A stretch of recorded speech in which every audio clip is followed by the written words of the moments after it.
नमः परमगुरुभ्यो नमः। श्रीमदानन्दतीर्थ भगवत्पादाचार्य गुरुभ्यो नमः। कपिकटकधुरीणः कार्मुकन्यस्तबाणः क्षपितदितिजसैन्यः क्षत्रियेष्वग्रगण्यः जलधिरचितसेतुः जानकी तोषहेतुः पतिपथि गुणसान्द्रः पातु मां रामचन्द्रः। अश्वत्थमूले च सदा सुवासः अश्वत्थमध्ये हि शिवादिवन्द्यः अश्वत्थकट्टेति प्रसिद्धसिंहः श्रीमुक्तगीशो भवतु प्रसन्नः।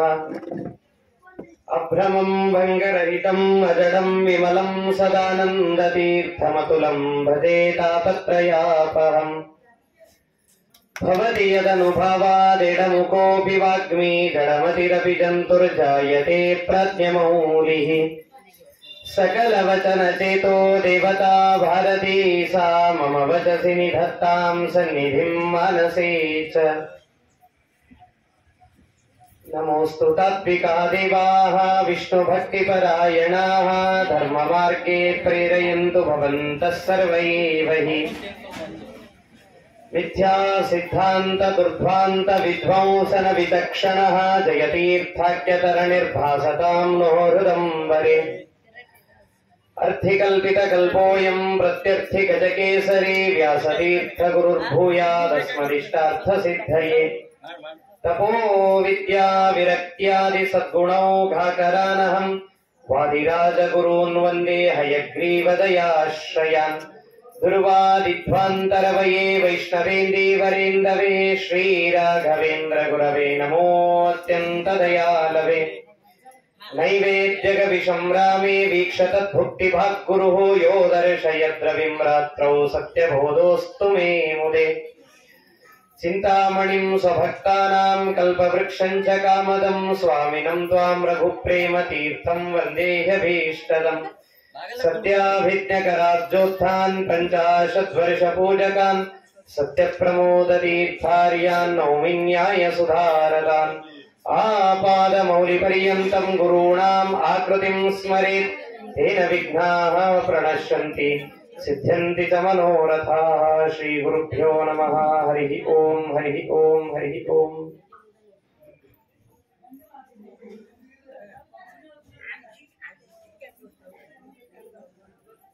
ಪರಮ ಪವಿತ್ರವಾದ ವಾದಿರಾಜ ಗುರು ಸಾರ್ವಭೌಮರ ಈ ಭವ್ಯವಾದಂತಹ ಸನ್ನಿಧಾನ, ಅದರಲ್ಲೂ ವಾದಿರಾಜ ಗುರು ಸಾರ್ವಭೌಮರ ಈ ಆರಾಧನೆಯ ನಿಮಿತ್ತದಲ್ಲಿ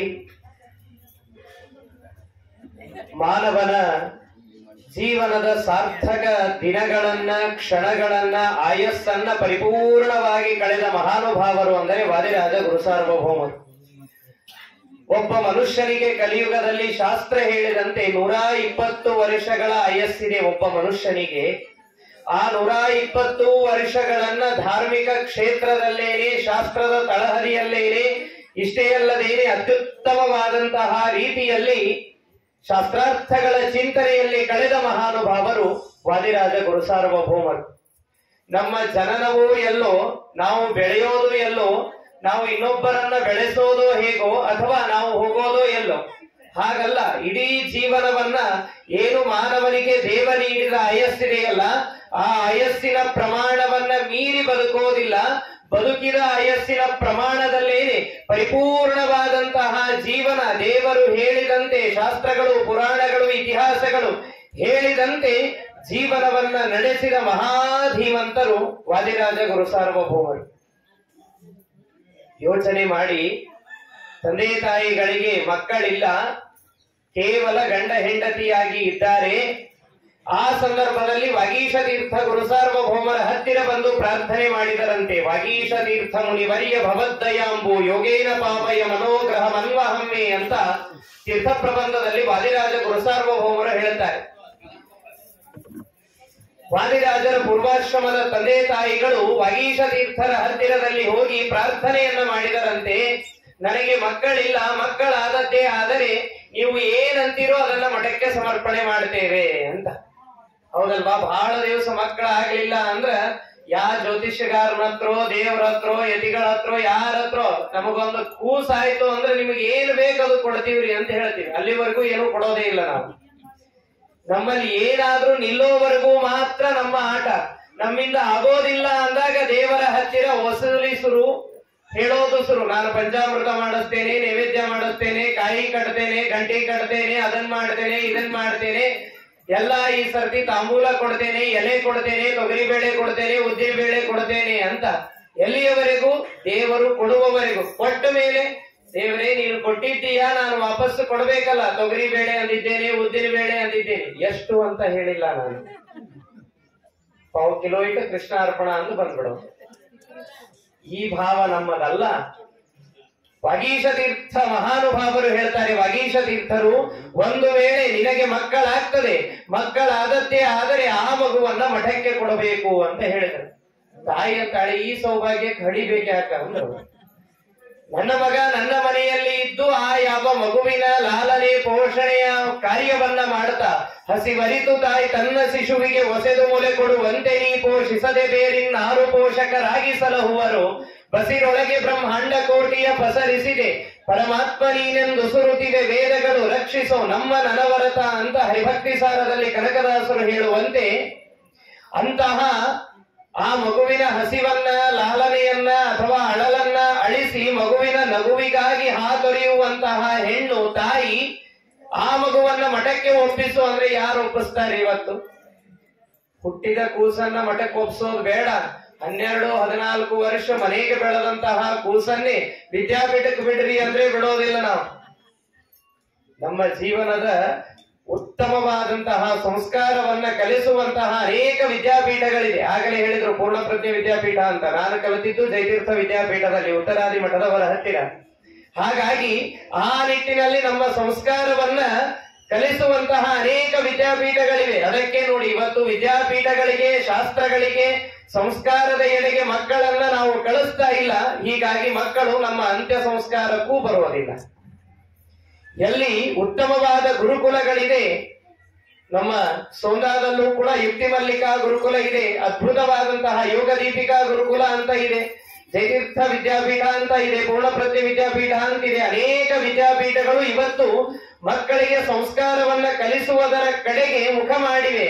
ಆದರೆ ನಾವು ಹಣದ ಕಡೆಗೆ ಮಕ್ಕಳ ಮುಖವನ್ನ ಮಾಡಿಸಿದ್ದೇವೆ. ಯಾವುದರಿಂದ ಹಣ ಬರ್ತದೋ ಆ ವಿದ್ಯೆಯನ್ನ ಕಲಿತ್ರೆ ಆಯ್ತು, ಯಾವ ಕೋರ್ಸ್ ಮಾಡಿದ್ರೆ. ಯಾಕೆ ಅಂದ್ರೆ ತಂದೆ ತಾಯಿ ಯಾವ ಬ್ಯಾಂಕಿನಲ್ಲಿ ಎಷ್ಟಿಟ್ರೆ ಎಷ್ಟು ಬಡ್ಡಿ ಬರುತ್ತೆ, ಇಂಟ್ರೆಸ್ಟ್ ಬರುತ್ತೆ ಅಂತ ನೋಡಿಕೊಂಡೇ ಹಣ ಇಡ್ತೇವೆ. ಯಾಕೆ? ದೇವರ ಮೇಲೆ ಇಂಟ್ರೆಸ್ಟ್ ಇಲ್ಲ, ಹೀಗಾಗಿ ಹಣದ ಮೇಲೆ ಇಂಟ್ರೆಸ್ಟ್ ಹೆಚ್ಚಾಗಿದೆ. ಅದಕ್ಕೆ ನಮ್ಮ ವಾದಿರಾಜ ಗುರುಸಾರ್ವಭೌಮರಂತಾರೆ, ಅಂಗನೆಯರ ಸಂಗಾತಿಶಯದಿ ಮಾಡಿಸುವಿ, ಶೃಂಗಾರದಾಭರಣ ಬೇಗ ಧರಿಸುವಿಯೋ, ಮಂಗನಾದರೂ ಅವನ ರಂಗರೆಂದೆನಿಸುವಿಯೋ, ಕಂಗಳಿಲ್ಲದವಗೆ ಮಗಳ ಕೊಡೆಸುವಿಯೋ, ಹಣವೇ ನಿನ್ನ ಗುಣವೇನ ವರ್ಣಿಸಲಿ, ಹಣವಿಲ್ಲದವನೊಬ್ಬ ಹೆಣವೇ ಸರಿ ಕಂಡ್ಯ. ಹಾಗಾಗಿ ಹಣದ ಕಡೆಗೆ ನಾವು ಮುಖ ಮಾಡಿದ್ದೇವಲ್ಲ. ತಾಯಿ ಅಂತಾಳೆ, ಮಗುವನ್ನ ದೇವರ ಅನುಗ್ರಹದಿಂದ ಮಗುವನ್ನ ನನ್ನ ಒಡಲಿಗೆ, ನನ್ನ ಮತ್ತೆ ಮಡಿಲಿಗೆ ಕೊಟ್ಟರು, ಆ ಮಗುವನ್ನ ಮಠಕ್ಕೆ ಕೊಡಿ ಅಂದ್ರೆ ಹೇಗಾಗ್ತದೆ ಅಂತ. ಅದಕ್ಕೆ ವಾಗೀಶ ತೀರ್ಥರಂದ್ರು, ಮನೆ ಒಳಗಡೆ ಹುಟ್ಟಿದರೆ ಅದು ನಿನಗೆ, ಮನೆ ಹೊರಗಡೆ ಹುಟ್ಟಿದರೆ ಅದು ನನಗೆ ಅಂತ. ಎಂತಹ ಪಂಥ ಅಲ್ವಾ ಇದು? ಇವತ್ ಯಾವ್ದು ಮನೆಯೊಳಗೆ ಹುಟ್ಟಂಗೆ ಇಲ್ರಿ. ಕೂಸು ಸಿಸರೇನ್ ಇರ್ಲಾರೆ ಹುಟ್ಟಿಲ್ಲ, ವೆಂಟಿಲೇಟರ್ ಇರ್ಲಾರೆ ಸಾವಿಲ್ಲ ಹಣೆ ಬಾರಕ್ಕೆ. ಹೀಗಾಗಿ ಮನೆ ಒಳಗಡೆನೆ ಎಲ್ಲೂ ಹೋಗ್ಲಿಲ್ಲ. ಯಾವತ್ತು ಗರ್ಭಧಾರಣೆಯನ್ನ ಮಾಡಿದಳು ಅವತ್ತಿನಿಂದ ಎಲ್ಲೂ ಹೊರಗಡೆ ಹೋಗ್ಲಿಕ್ಕೆ ಇಲ್ಲ. ಎಷ್ಟು ದಿನಗಳವರೆಗೆ? 9 ತಿಂಗಳುಗಳು ಮುಗಿಯಿತು. 9ನೇ ತಿಂಗಳು ಪ್ರಾರಂಭವಾಗಿದೆ. ಗಂಡ ಪೌರೋಹಿತ್ಯಕ್ಕಾಗಿ ಹೊರಗಡೆ ಹೋಗಿದ್ದಾರೆ. ಹಿಂದೆ ಹಿತ್ತಲಿನಲ್ಲಿ ಹಾಕಿದ ಗೋಧಿಯನ್ನ ಮೇಯ್ಲಿಕ್ಕೆ ಅನೇಕ ವರಾಹಗಳು ಬಂದಿವೆ. ಅವುಗಳನ್ನ ಓಡಿಸಲಿಕ್ಕಾಗಿ ಹೊರಗಡೆ ಬಂದಳು. ಅಲ್ಲೇ ಪ್ರಸವ ವೇದನೆ ಪ್ರಾರಂಭವಾಗಿ ಅಲ್ಲೇ ಮಗುವನ್ನ ಹೆತ್ತಳು. ಇದೇ ನೋಡಿ ದೇವರ ಅನುಗ್ರಹ ಹೇಗಿರ್ತದೋ ಹಾಗೇ ನಡೀತದೆ. ಮರಳಿ ಮರಳಿತ ಪಡೆಯದ ಭಾಗ್ಯಕ್ಕೆ ಹೊರಳತ್ತರೆ ದೊರಕೀತೆ, ಹರಿ ನಿನ್ನೊಲುಮೆ ಆಗುವ ತನಕ ದೇಲೇಸೋ. ದೇವರ ಅನುಗ್ರಹ ಆಗುವವರೆಗೂ ಸುಮ್ಮನಿರ್ಬೇಕ್ರಿ ಪಾಪ. ದೇವರ ಅನುಗ್ರಹ ಆಯ್ತು, ಏನು ಬೇಕೋ ಅದೆಲ್ಲ ನಮ್ಮ ಹತ್ತಿರದಲ್ಲೇ ಬರ್ತದೆ. ದೇವರ ಅನುಗ್ರಹ ಇತ್ತು, ವಾಗೀಶ ತೀರ್ಥರಿಂದ ಅನುಗ್ರಹವಾಯಿತು. ದೇವರ ಅನುಗ್ರಹ ತಪ್ಪಿತು, ಹಡೆದ ಕೂಸು ಮನೆಯ ಹೊರಗೆ ಬಂದಿತು. ಯಾವಾಗ ಆ ಕೂಸು ಭೂಮಿಗೆ ಬರ್ತಾ ಇದೆ ಅಂತ ಗೊತ್ತಾಯ್ತಲ್ಲ, ತಕ್ಷಣದಲ್ಲಿ ವಾಗೀಶ ತೀರ್ಥರು ಬಂಗಾರದ ಹರಿವಾಣವನ್ನ ಕಳಿಸಿದರಂತೆ. ಈ ಮಗುವನ್ನ ಈ ಹರಿವಾಣದಲ್ಲಿ ಹಾಕಿ ಅಂತ. ಭೂಮಿಯ ಸ್ಪರ್ಶವಾಗದೇನೆ ನಿತ್ಯದಲ್ಲಿ ದೇವರ ನೈವೇದ್ಯಕ್ಕೆ ಬಳಸುವಂತಹ ಒಂದು ಬಂಗಾರದ ಹರಿವಾಣದಲ್ಲಿ ತಮ್ಮ ದೇಹವನ್ನ ಇಟ್ಟಂತಹ, ಮೊದಲಿನ ದೇಹವನ್ನ ಇಟ್ಟಂತಹ ಮಹಾನುಭಾವರು ವಾದಿರಾಜ ಗುರು ಸಾರ್ವಭೌಮರು. ಅದಕ್ಕೆ ನೋಡಿ, ದೇವರ ನೈವೇದ್ಯವನ್ನ ತಿಂದರೆ ಅಲ್ಲ, ದೇವರ ನೈವೇದ್ಯದ ಪಾತ್ರೆಯನ್ನ ಮುಟ್ಟಿದರೆ ದೀರ್ಘವಾದ ಆಯಸ್ಸು ಬೆಳೀತದೆ ಅಂತ ಈ ಸಂದೇಶವನ್ನ ನೀಡಿದ ಮಹಾನುಭಾವರು ವಾದಿರಾಜ ಗುರು ಸಾರ್ವಭೌಮರು. ಭೂವರಾಹ ಅಂತ ನಾಮಕರಣವನ್ನ ಮಾಡಿ ನಿತ್ಯದಲ್ಲಿ ಸಾಲಿಗ್ರಾಮಕ್ಕೆ ಅಭಿಷೇಕ ಮಾಡಿದ ಹಾಲನ್ನೇ ಆ ಯಾವ ವಾದಿರಾಜರ ಭೂವರಾಹನ ಮುಖದಲ್ಲಿ ಬೀಳಬೇಕು. ಎಂತಹ ಸೌಭಾಗ್ಯರೇ! ಮನೆಯೊಳಗಿದ್ದ ನಾಯಿಗೆ ಹಾಲಾಗ್ತಿವೆ ಹೊರತು ಸಾಲಿಗ್ರಾಮಕ್ಕೆ ಹಾಲಂತೂ ಹಾಕೋದಿಲ್ಲ ಅಲ್ವಾ? ಎಲ್ಲಿಯವರೆಗೂ ಒಂದೆರಡು ಸರ್ತಿ ಪೂಜೆ ಅಂದ್ರೆ ಏನು, ನಾವೆಲ್ಲ ಅಂತೇವೆ ಪೂಜೆ ಮಾಡೋದ ಆಚಾರ್ಯ, ಒಂದು ಅರ್ಧ ಗಂಟೆ ಅವರು ವೇಸ್ಟ್ ಮಾಡ್ಬೇಕಾಗತ್ತಲ್ಲ ಟೈಮ್, ಅದಕ್ಕೆ ಅದನ್ನ ವೇಸ್ಟ್ ಅಂತೇವೆ. ಏನಿಲ್ಲ, 2 ಬಾರಿ ದೇವರಿಗೆ ನೀರು ಹಾಕಿ ಗಲಬರಿಸಿಟ್ರೆ ಅದು ಪೂಜೆ, ಅದನ್ನಾದ್ರೂ ಮಾಡಿ ಅಂತಾರೆ. ಅದನ್ನೂ ಮಾಡೋದಿಲ್ಲ. ಮನೆಯಲ್ಲಿ ಬಂದ ಕಾರನ್ನ ತೊಳಿತೇವೆ, ಮನೆಗೆ ಬಂದ ಗಾಡಿಯನ್ನ ತೊಳಿತೇವೆ, ಸ್ವಲ್ಪ ನೀರು ಹೆಚ್ಚಿಗೆ ಸಿಕ್ಕರೆ ಬಾಡಿಯನ್ನೂ ತೊಳೆದುಕೊಳ್ತೇವೆ. ಈ ಗಾಡಿಯನ್ನ ಬಾಡಿಯನ್ನ ಕೊಟ್ಟ ಗಾಡನ್ನ ತೊಳೆಯಲಿಕ್ಕೆ ಒದ್ದಾಡ್ತೇವೆ. ಸಾಕಲ್ಯದಿಂದ ಸಾಲಿಗ್ರಾಮಕಭಿಷೇಕ ಆಕಳಾಲಲಿ ಮಾಡದೆ 4 ನಾಯಿಗಳ ಸಾಕಿ ಮನೆಯೊಳು ಬದುಕಬೇಕೆಂದು ಹಾಲ ಹೊಯ್ದೆ. ಕಾಕು ಬುದ್ಧಿಗಳಿಂದ ಗುಡಿ ಗುಡಿ ನಶ್ಯ ಪುಡಿ ಹಾಕಿ ಭಂಗಿಯ ಸೇರಿದೆ. ಲೋಕನಿಂದಕನಾಗಿ ಪಾತಕವನೆತ್ತಿ ಅನೇಕ ಜೂಜುಗಳಾಡಿದೆ. ಹರಿಯೇ ಸಿರಿರಮಣ ತವ ಚರಣ ದೊರಕುವುದು ಹ್ಯಾಂಗಿನ್ನು ಪರಮ ಪಾಪಿಷ್ಟ ನಾನು. ಜಗನ್ನಾಥದಾಸರು ಹೇಳ್ತಾರೆ, ನಮ್ಮ ಪರವಾಗಿ ಪರಮ ಪಾಪಿಷ್ಟ ನಾನು ಅಂತ. ಒಂದು ದಿನ ಯೋಚನೆ ಮಾಡಿ, ಒಂದೇ ಒಂದು ಭಗವಂತನಿಗೆ ಸಮರ್ಪಣೆ ಮಾಡುವಂತಹ ಒಂದೇ ಒಂದು ಪದಾರ್ಥದಲ್ಲಿ, ಪದಾರ್ಥ ಮಾತ್ರ ಅಲ್ಲ, ಒಂದು ಉದ್ಧರಣೆಯಲ್ಲಿ ಭಗವಂತನ 52,114 ರೂಪಗಳು ಇರ್ತವೆ. ದೇವರಿಗೆ ಉಪಯೋಗಿಸುವ ಪಾತ್ರೆಯಲ್ಲಿ ಅದನ್ನ ತೊಳಿ ಅಂದ್ರೆ ತೊಳೆಯೋದಿಲ್ಲ ನಾವು ಅಲ್ವಾ? ಮನೆ ತೊಳಿತೇವೆ, ಗೋಡೆ ತೊಳಿತೇವೆ, ದೇವರ ಉಪಕಾರಣಿ ತೊಳೆಯಿರಿ ಅಂದ್ರೆ ತೊಳೆಯೋದಿಲ್ಲ. ದೇವರ ಉಪಕಾರಣಿಯನ್ನ ತೊಳೆದರೆ ಒಂದು ನಾಣ್ಣುಡಿ ಇದೆ ಕನ್ನಡದಲ್ಲಿ, ದೇವರು ಉಪಕಾರಣಿಯನ್ನ ತೊಳೆದ ಉಪಕಾರವನ್ನ ದೇವರು ಇಟ್ಟುಕೊಳ್ಳೋದಿಲ್ಲ, ತಕ್ಷಣದಲ್ಲಿ ಕೊಟ್ಟು ಬಿಡ್ತಾನೆ. ಒಂದು ಬಾರಿ ದೇವರಿಗೆ ಅಭಿಷೇಕ ಮಾಡಿದರೆ 161 ರೂಪಗಳು ಮೂರ್ತಿಯಲ್ಲಿ, 5,535 ರೂಪಗಳು ಸಾಲಿಗ್ರಾಮದಲ್ಲಿ.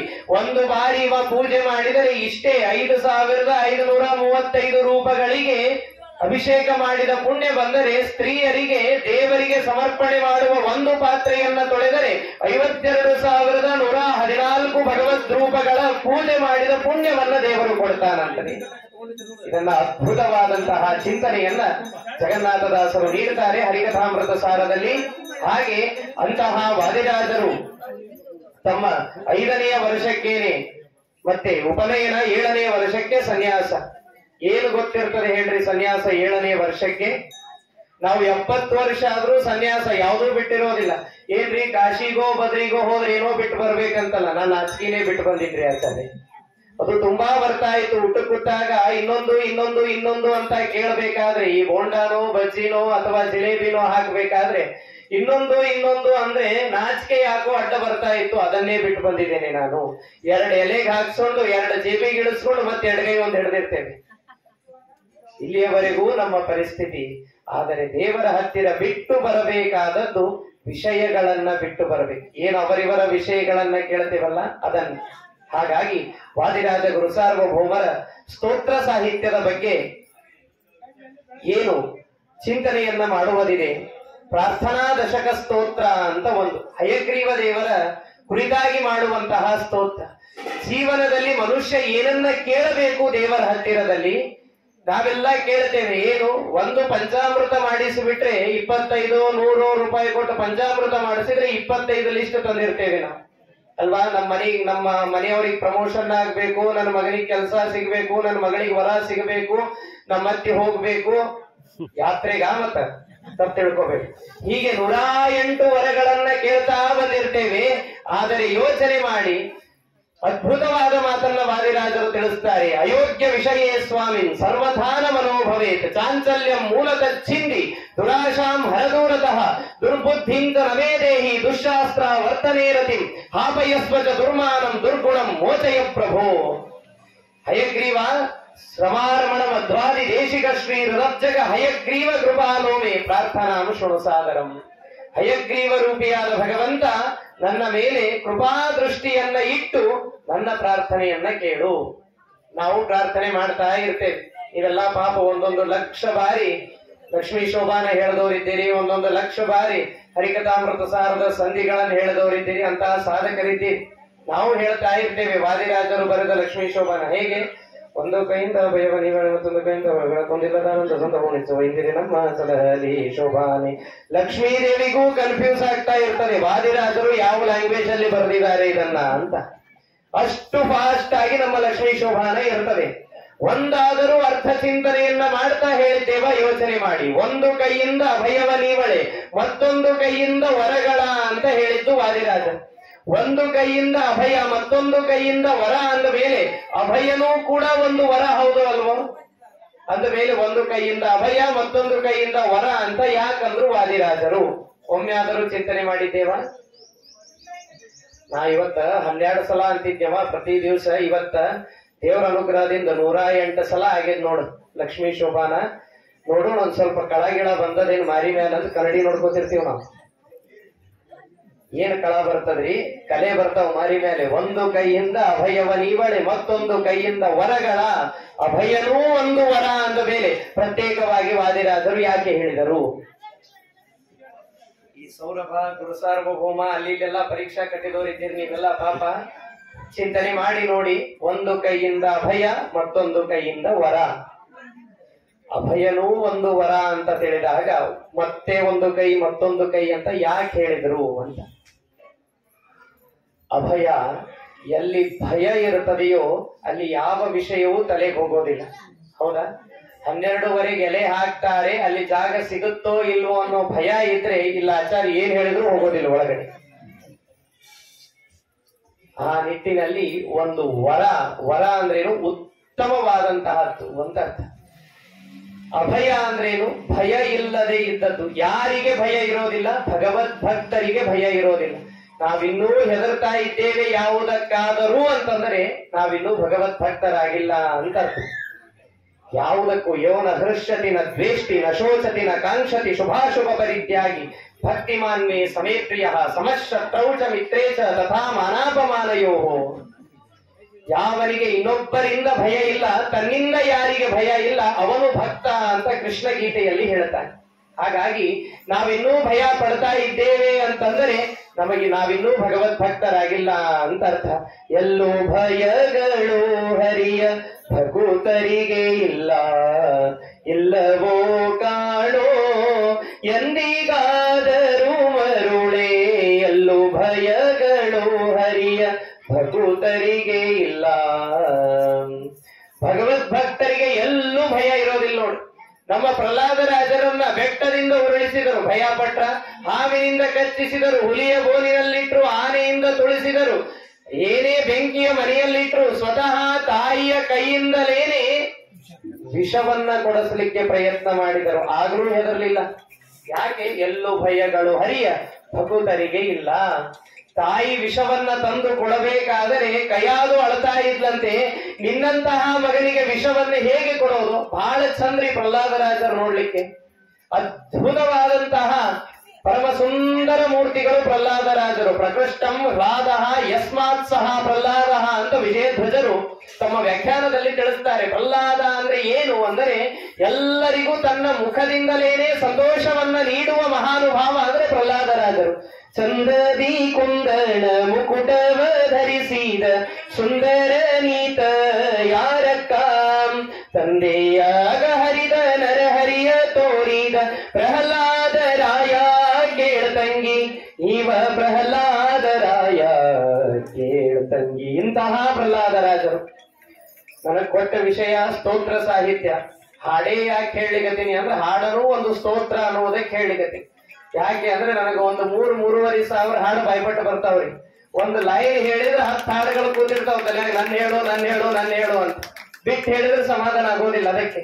ಹಾಗಾಗಿ ಅಂತಹ ಪ್ರಹ್ಲಾದರಾಜರಂತಹ ಮಹಾನುಭಾವರನ್ನ ಯಾವ ಭಯವೂ ಕಾಡಲಿಲ್ಲ. ತಾಯಿ ವಿಷವನ್ನ ತಂದು ಕೊಟ್ಟರೆ ತಾಯಿಗೆ ಹೇಳಿದನಂತೆ ಪ್ರಹ್ಲಾದರಾಜ, ಅಮ್ಮ ಯಾಕೆ ನೀನು ಅಳ್ತಾ ಇದ್ದೀಯಾ? ಯಾಕೆ ಅಂದರೆ ಸರ್ವತೀರ್ಥಮಯಿ ಮಾತ ಸರ್ವದೇವಮಯಪ್ಪಿತ, ಎಲ್ಲ ತೀರ್ಥಗಳ ಸನ್ನಿಧಾನ ತಾಯಿಯಲ್ಲಿ ಇರ್ತದೆ. ನಿನ್ನ ಕೈಯಿಂದ ಬಂದ ವಿಷ ಇದು ವಿಷ ಆಗೋದಿಲ್ಲ, ಅದು ತೀರ್ಥವಾಗ್ತದೆ. ತೀರ್ಥದ ಮೊದಲನೆಯ ಲಕ್ಷಣ ಏನು? ಅಕಾಲ ಮೃತ್ಯು ಹರಣಂ, ಅಕಾಲಿಕವಾದ ಮೃತ್ಯುವನ್ನ ದೂರ ಮಾಡುವಂತಹ ಶಕ್ತಿ ತೀರ್ಥಕ್ಕೆ ಇದೆ. ಅಂದ ಮೇಲೆ ಎಲ್ಲ ತೀರ್ಥಗಳ ಸನ್ನಿಧಾನ ಇರುವ ನೀನು ಆ ವಿಷವನ್ನ ಕೊಟ್ಟರೆ ಅದು ತೀರ್ಥವಾಗ್ತದೆ ಅಂತ ಜ್ಯೂಸ್ ಕುಡ್ದಂಗ್ ಕುಡಿದ್ಬಿಟ್ರಂತೆ ಪ್ರಹ್ಲಾದರಾಜ. ಇದೆ ನೋಡಿ, ಎಲ್ಲೂ ಭಯಗಳು ಹರಿಯ ಭಕುತರಿಗೆ ಇಲ್ಲ, ಭಗವದ್ ಭಕ್ತರಿಗೆ ಎಲ್ಲೂ ಭಯ ಇರೋದಿಲ್ಲ ಅಂತ. ಕರ್ಣ ರಣಾಂಗಣದ ಮಧ್ಯದಲ್ಲಿ ನಿಂತು ಹೇಳಿದ, ನಾಳೆ ಅರ್ಜುನನ ಸಂಹಾರವನ್ನ ಮಾಡ್ತೇನೆ ಅಂತ. ಸಾಯಂಕಾಲವಾಯಿತು, ಎಲ್ಲರೂ ಅವರವರ ಬಿಡಾರಕ್ಕೆ ಬಂದರು. ಶ್ರೀಕೃಷ್ಣ ಪರಮಾತ್ಮ ಪಾಂಡವರ ಬಿಡಾರಕ್ಕೆ ಬಂದಂತೆ. ಬಂದ ಕ್ಷಣದಲ್ಲಿ ಧರ್ಮರಾಯ ಓಡಿ ಬಂದ, ಕೃಷ್ಣ ನಾಳೆ ಅರ್ಜುನನ ಸಂಹಾರ ಗತಿ ಏನು? ಯಾಕೆ? ಕರ್ಣನಂತಹ ಮಹಾನುಭಾವ ಒಮ್ಮೆ ಬಿಟ್ಟ ಬಾಣವನ್ನ ಮತ್ತೊಮ್ಮೆ ಬಿಡದೇ ಇರುವ ಮಹಾನುಭಾವ ಕರ್ಣ. ಇಡೀ ಮಹಾಭಾರತ ಕರ್ಣನ ಪಾತ್ರದಿಂದ ನಮಗೆ ತಿಳಿಸೋದೇನು ಗೊತ್ತಾ? ನಿಜವಾಗಲೂ ಅವನು ಪಾಂಡವರ ಬಳಿ ಇದ್ದರೆ ಮಹಾಭಾರತದ ಹೀರೋ ಆಗ್ತಿದ್ದ, ದುಷ್ಟರ ಬಳಿ ಸೇರಿದ್ದಕ್ಕೆ ಜೀರೋ ಆದ. ಅದಕ್ಕಾಗಿ ದುಷ್ಟರ ಜೊತೆಗೆ ಸಂಘ ಇತ್ತು ಅಂತಂದರೆ ನಮ್ಮ ಜೀವನ ವ್ಯರ್ಥವಾಗಿ ಹೋಗ್ತದೆ. ಸಜ್ಜನರ ಜೊತೆಗೆ ಸಂಘ ಇದ್ದರೆ ಮಾತ್ರ ನಮ್ಮ ಜೀವನ ಸಾರ್ಥಕತೆಯ ದಾರಿಯಲ್ಲಿ ಸಾಗ್ತದೆ. ಅದನ್ನೇ ವಾದಿರಾಜರಂತಾರೆ, ದುರ್ಜನ ಸಂಗವ ಎಂದೆಂದಿಗೂ ಒಲ್ಲೆ, ಸಜ್ಜನ ವಿರಸಗಳ ಒಲ್ಲೆ ಒಲ್ಲೆನೋ ಸ್ವಾಮಿ. ಅರ್ಜುನ ಸಖ ನಿನ್ನ ಸೇವೆಯ ಬಿಡಲೊಲ್ಲೆ, ಅಬ್ಜಬಾಣನ ಮೇಳ ಒಲ್ಲೆ ಒಲ್ಲೆನೋ ಸ್ವಾಮಿ. ಒಲ್ಲೆ ದುರಿತಗಳ ನಾನೊಲ್ಲೆ ಹರಿಯೇ. ಆ ನಿಟ್ಟಿನಲ್ಲಿ ದುರ್ಜನರ ಸಂಘದಲ್ಲಿ ಇದ್ದದ್ದಕ್ಕಾಗಿ ತನ್ನ ದೌರ್ಜನ್ಯವನ್ನ ಮೆರೆದ ಕರ್ಣ ಧರ್ಮರಾಯ ಬಂದು ಕೃಷ್ಣನಿಗೆ ಕೇಳ್ತಾನೆ, ನಾಳೆ ಅರ್ಜುನನ ಸಂಹಾರ ಗತಿ ಏನು ಅಂತ ಕೇಳಿದರೆ ಕೃಷ್ಣ ನೋಡೋಣ ಅಂತಂದ. ಅರ್ಜುನನೇ ಬಂದ, ಕೃಷ್ಣ ನಾಳೆ ನನ್ನ ಸಂಹಾರನು 12 ಮಂದಿ ಆಚಾರ್ಯ ಮೊದಲೇ ಹೇಳಿಬಿಡು, ಆಚಾರ್ಯಗಳು ಬಿಸಿ ಇರ್ತಾರೆ ಈಗ. ಯಾಕ? ಸುರೇಂದ್ರರ ಆರಾಧನೆ, ಸತ್ಯಬೋಧರ ಆರಾಧನೆ, ಹಿರೇಂದ್ರ ತೀರ್ಥರ ಆರಾಧನೆ, ಈ ಕಡೆ ವಾದರಾಜರ ಆರಾಧನೆ, ವ್ಯಾಸರಾಜರ ಆರಾಧನೆ, ಗತಿ ಎಲ್ಲಾ ಕಡೆ ಅಲಂಕಾರಕ್ಕೆ ಅವರೇ ಇರ್ತಾರೆ. ಹೀಗಾಗಿ 13ಕ್ಕ 12ಕ್ಕ ಸಿಗೋದು ಕಷ್ಟ. ಹೀಗಾಗಿ ಮೊದಲೇ ಹೇಳಿಬಿಡು ಅಂತಂದ್ರು. ಪಾಪ ಕೃಷ್ಣ ಕೇಳಿದ್ದು ಯಾರನ್ನ ಅಂದ್ರೆ ಭೀಮ ಎಲ್ಲಿದ್ದಾನೆ ಅಂತ ಕೇಳಿದನಂತೆ. ಭೀಮ ದನದ ಕೊಟ್ಟಿಗೆಯಲ್ಲಿ ಮಲ್ಕೊಂಡಿದ್ರಂತವ್ರು. ಯಾಕೆ? ಅವ್ರ ವಂಶಸ್ಥರೇ ಅಲ್ಲ, ನಾವು ಎಲ್ಲಾ ಕಡೆ ಮಲಗ್ತಾ ಇರ್ತೇವ ಅಲ್ವಾ? ಸೀರಿಯಲ್ ಮುಂದ ಮೊಬೈಲ್ ಮುಂದ ಬಿಟ್ರ ಎಲ್ಲಾ ಕಡೆನೂ ತೂಕುಡಿಕೆ, ಎಲಿ ಹಾಕೂತನೂ ತೂಕುಡಿಸ್ತಿರ್ತೀವಿ ನಾವು. ಅದ್ರೊಳಗೂ ಪ್ರವಚನದೊಳಗಂತೂ ಮುಗದೇ ಹೋಯ್ತು. ನನಗೆ ಅನೇಕ ಬಾರಿ ಕೇಳ್ತಾ ಇರ್ತಾರ, ಆಚಾರ ನಿಮಗೆಲ್ಲಾ ಪೀಠ ಯಾಕೆ ಮ್ಯಾಲ ಹಾಕಿರ್ತಾರ ಅಂತ.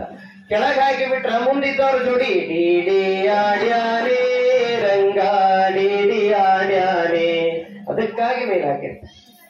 ಹಾಗಾಗಿ ನಿದ್ದೆ ಎಂತಹ ಅದ್ಭುತವಾದಂತಹ ದೇವರು ಕೊಟ್ಟ ವರ ನೋಡಿ, ಅದು ನಿದ್ದೆ ಅನ್ನೋದು ಅಲ್ವಾ?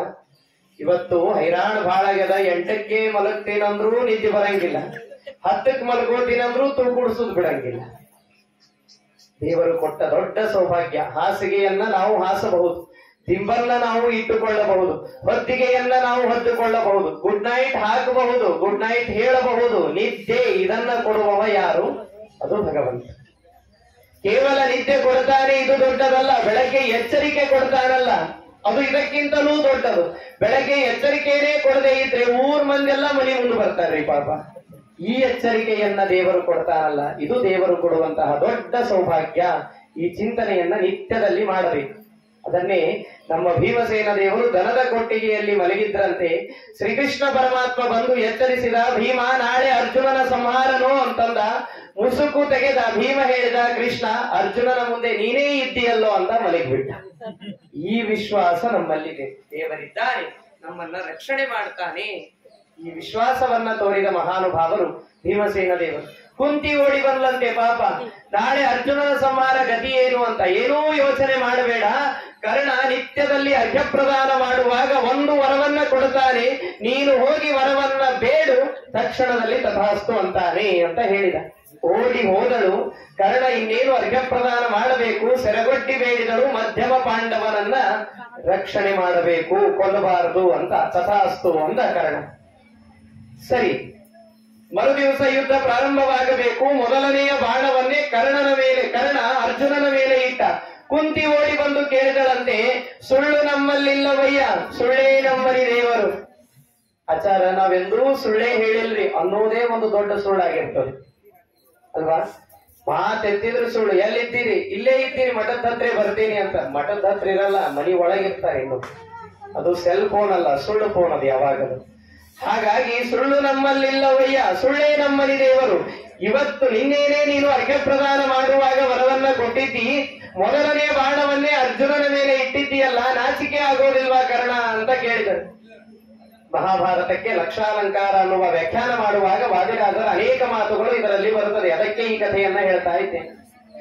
ಆ ಸಂದರ್ಭದಲ್ಲಿ ಕರ್ಣ ಕೇಳಿದನಂತೆ, ಅಮ್ಮ ನೀನು ಕೇಳಿದ ವರ ಏನು? ಮಧ್ಯಮ ಪಾಂಡವನನ್ನ ಬಿಡಬೇಕು ಅಂತ ಹೇಳಿದ್ದು. ನಾನು ನಿನ್ನ ಮಗ ಹೌದು ಅಲ್ಲೋ ಹೇಳು ಅಂದ ಕರ್ಣ. ನಾನು ನಿನ್ನ ಮಗ ಅನ್ನುವುದಾದರೆ ಮಧ್ಯಮ ಪಾಂಡವ ಅವನು ಅರ್ಜುನ ಆಗೋದಿಲ್ಲ, ಭೀಮ ಆಗ್ತಾನೆ. ಭೀಮನನ್ನ ಮುಟ್ಟುವ ಶಕ್ತಿ ಮೂರೂ ಲೋಕದಲ್ಲಿ ಯಾರಿಗೂ ಇಲ್ಲ. ದ್ರೌಪದಿ ಪ್ರಿಯ ಸಕಲ ವಿದ್ಯಾ ಪ್ರದೀಪ, ಪಾಪಹರ ಹಯವದನ ಪದ ಕಂಜ ಮಧುಪ, ಪಾಪಹರ ಹಯವದನ ಪದ ಕಂಜ ಮಧುಪ. ಜಯ ಭೀಮಸೇನ, ಜಯ ಭೀಮಸೇನ, ಜಯ ಭೀಮಸೇನ, ಜಯ ಭೀಮಸೇನ, ಜಯ ಭೀಮಸೇನ. ದುರ್ಜನ ತಿಮಿರ ಮಾರ್ತಾಂಡ, ಜಯ ಶಾಂತ ಉದ್ದಂಡ ಕದನ ಪ್ರಚಂಡ. ಹಿಮ್ಮೀರ ಬಕ ಹಿಡಿಂಬಾ ಕೀಚಕಧ್ವಂಸ ದುರ್ಮತವನಚ್ಛೇದೋಂತ ಸಾ, ದುರ್ಮತವನಚ್ಛೇದೋಂತ ಸಾ. ಜಯ ಭೀಮಸೇನ, ಜಯ ಭೀಮಸೇನ, ಜಯ ಭೀಮಸೇನ, ಜಯ ಭೀಮಸೇನ. ಅಂತಹ ಭೀಮಸೇನ ದೇವರನ್ನ ಮೂರೂ ಲೋಕದಲ್ಲಿ ಮುಟ್ಟುವ ಸಾಮರ್ಥ್ಯ ಯಾರಿಗೂ ಇಲ್ಲ ಅಂತ ಯಾರು ಹೇಳಿದ್ದು? ಶತ್ರು ಪಕ್ಷದ ಸೈನಿಕ ಹೇಳಿದ್ದು, ಸೇನಾಧಿಕಾರಿ ಹೇಳಿದ್ದು. ಅಂದರೆ ಶತ್ರುಗಳು ನಮ್ಮನ್ನ ಹೊಗಳುವಂತೆ ನಾವು ಬದುಕಬೇಕು ಅಂದರೆ, ದೇವರೇ ನೀನೇ ನನ್ನ ಜೊತೆಗಿದ್ದೀಯಲ್ಲ ಅನ್ನುವ ಭಾವವನ್ನ ವ್ಯಕ್ತಪಡಿಸಿದರೆ ಶತ್ರುಗಳು ನಮಗೆ ಮಿತ್ರರಾಗ್ತಾರೆ ಅನ್ನುವ ಸಂದೇಶ ಭೀಮನ ಕಥೆಯಿಂದ ತಿಳಿಯುತ್ತೇವೆ. ಆದರೆ ಕುಂತಿಗೆ ಕೇಳಿದನಂತೆ ಕರ್ಣ, ಒಂದೇ ಮಾತು ಹೇಳು, ನಾನು ನಿನ್ನ ಮಗನಾದರೆ ಮಧ್ಯಮ ಪಾಂಡವ ಭೀಮ, ಹಾಗಾದರೆ ಅಲ್ಲ ಅಂದ್ರೆ ಇದೇ ಬಾಣಕ್ಕೆ ನನ್ನ ತಲೆಯನ್ನ ಕೊಡ್ತೇನೆ. ನಾನು ನಿನ್ನ ಮಗ ಹೌದು ಅಂದ್ರೆ ಅರ್ಜುನನಿಗೆ ಬಾಣವನ್ನ ಹೊಡೆಯಲಿಕ್ಕೆ ಬಿಡು ಅಂದ ಕರ್ಣ. ಏನ್ ಮಾಡ್ಬೇಕು ಕುಂತಿ? ಹುಟ್ಟಿದ ಕ್ಷಣ ಕಮಲದ ಬುಟ್ಟಿಯಲ್ಲಿ ಬಿಟ್ಟಂತಹ ಮಗುವನ್ನ ನೋಡಿ ಸಂತೋಷ ಪಡಬೇಕು, ಅಥವಾ ತನ್ನ ಕಣ್ಣೀರನ್ನ ಎಂದೂ ಕೆಳಗಡೆ ಬೀಳದೆ ಇದ್ದಂತೆ ನೋಡಿಕೊಂಡ ಅರ್ಜುನನನ್ನ ಕಾಪಾಡಬೇಕು. ಎಂತಹ ಜವಾಬ್ದಾರಿ ಕುಂತಿಗೆ. ಕುಂತಿ ಅಂತಾಳೆ, ಸತ್ಯಕ್ಕೆ ಬೆಲೆ ಕೊಟ್ಟು ಹೇಳಿದಳಂತೆ, ಹೊಡಿ ಅರ್ಜುನನಿಗೆ ಬಾಣವನ್ನ ಅಂದಂತೆ. ಅರ್ಜುನನಿಗೆ ಬಾಣವನ್ನ ಹೊಡೆದರೆ ಒಂದೇ ಒಂದು ಹೆಬ್ಬೆರಳಿನಿಂದ ದೇವರೇ ಭೂಮಿಯನ್ನ ಒತ್ತಿದ.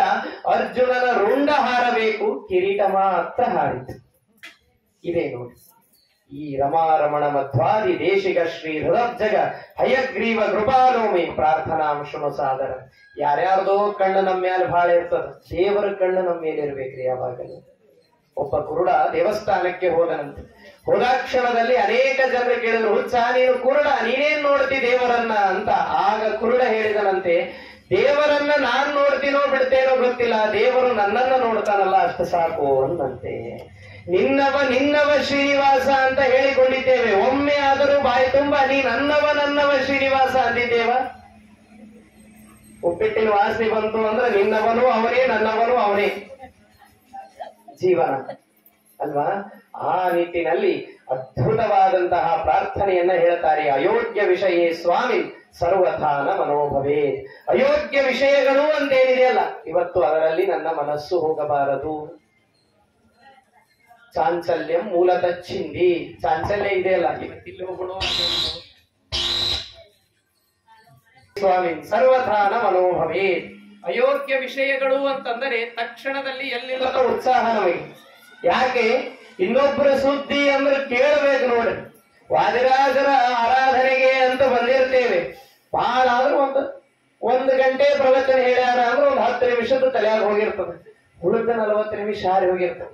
ಮಂದಿ ಸುದ್ದಿ ನೋಡ್ರಿ, ಯಾವ ಒಂದು ಅಕ್ಷರ ಹಾರಿ ಹೋಗಂಗಿಲ್ಲ. ಮತ್ತೆ ಬರೆದು ಕೊಡ್ತೀನಿ, ಈಕೆ 15 ನಿಮಿಷ ಸುದ್ದಿ ಹೇಳಿದ್ರ ಅದನ್ನ 3 ತಾಸು ನಾವು ವಾಪಸ್ ಹೇಳಿರ್ತೀವಿ ಅಲ್ವಾ?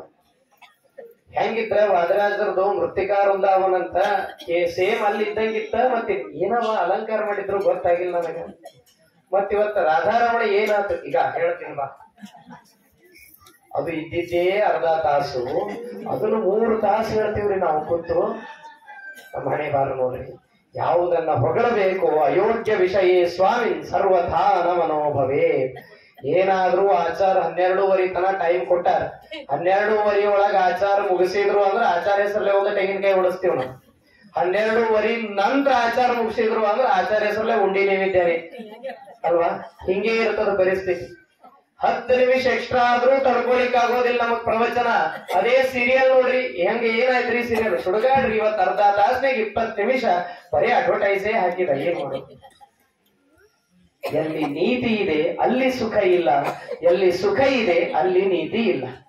ಪುರಾಣ ಪ್ರವಚನಗಳಲ್ಲಿ ನೀತಿ ಇದೆ, ಅಲ್ಲಿ ಸುಖ ಅನ್ನಿಸ್ತದೇನೋ? ಅನ್ಸೋದಿಲ್ಲ. ಯಾವಾಗಲೇ ಮುಗಿಸ್ಯಾರೋ ಮಾರಾಯ ಅನ್ನಿಸ್ತದೆ. ಸೀರಿಯಲ್ ನಲ್ಲಿ ನೀತಿ ಇರೋದಿಲ್ಲ, ಬಾಯಿ ತೆಗೆದೇ ಕೂತಿರ್ತೀವಿ. ಸೇಮ್ ಸಾಲಿಗ್ರಾಮನೇ ಬಾಯಿ. ಆ ಕಾರ್ಯಕ್ರಮ ಮುಗಿಯುತ್ತ ಸೀರಿಯಲ್ ಮುಗಿಯುವವರೆಗೇನು.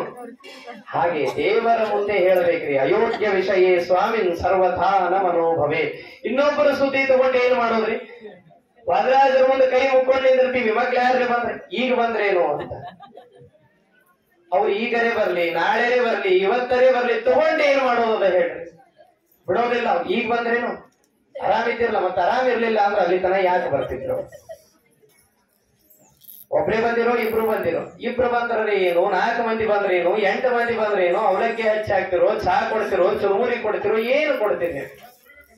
ಇಷ್ಟೆಲ್ಲ ಆದ್ರೂ ಕೂಡ ಸಮಾಧಾನ ಇರೋದೇ ಇಲ್ಲ. ಎಲ್ಲಿವರೆಗೂ ಸಮಾಧಾನ ಇರೋದಿಲ್ಲ. ಉಟ್ಕೊಳ್ಳೋದು ಸಾವರಿ ಸೀರೆ ಆದ್ರೂ ಜಾಗ ಹಿಡಿಲಿಕ್ಕೆ ನೌವರಿ ಸೀರೆ ತಂದಿರ್ತೀವಿ ನಾವು ಊಟಕ್ಕೆ. ಅಲ್ಲಿವರೆಗೂ ನಮ್ಮ ಹಣೆ ಬಾರಿ. ಅಯೋಗ್ಯ ವಿಷಯೇ ಸ್ವಾಮಿನ್ ಸರ್ವಥಾನ ಮನೋಭವೇ.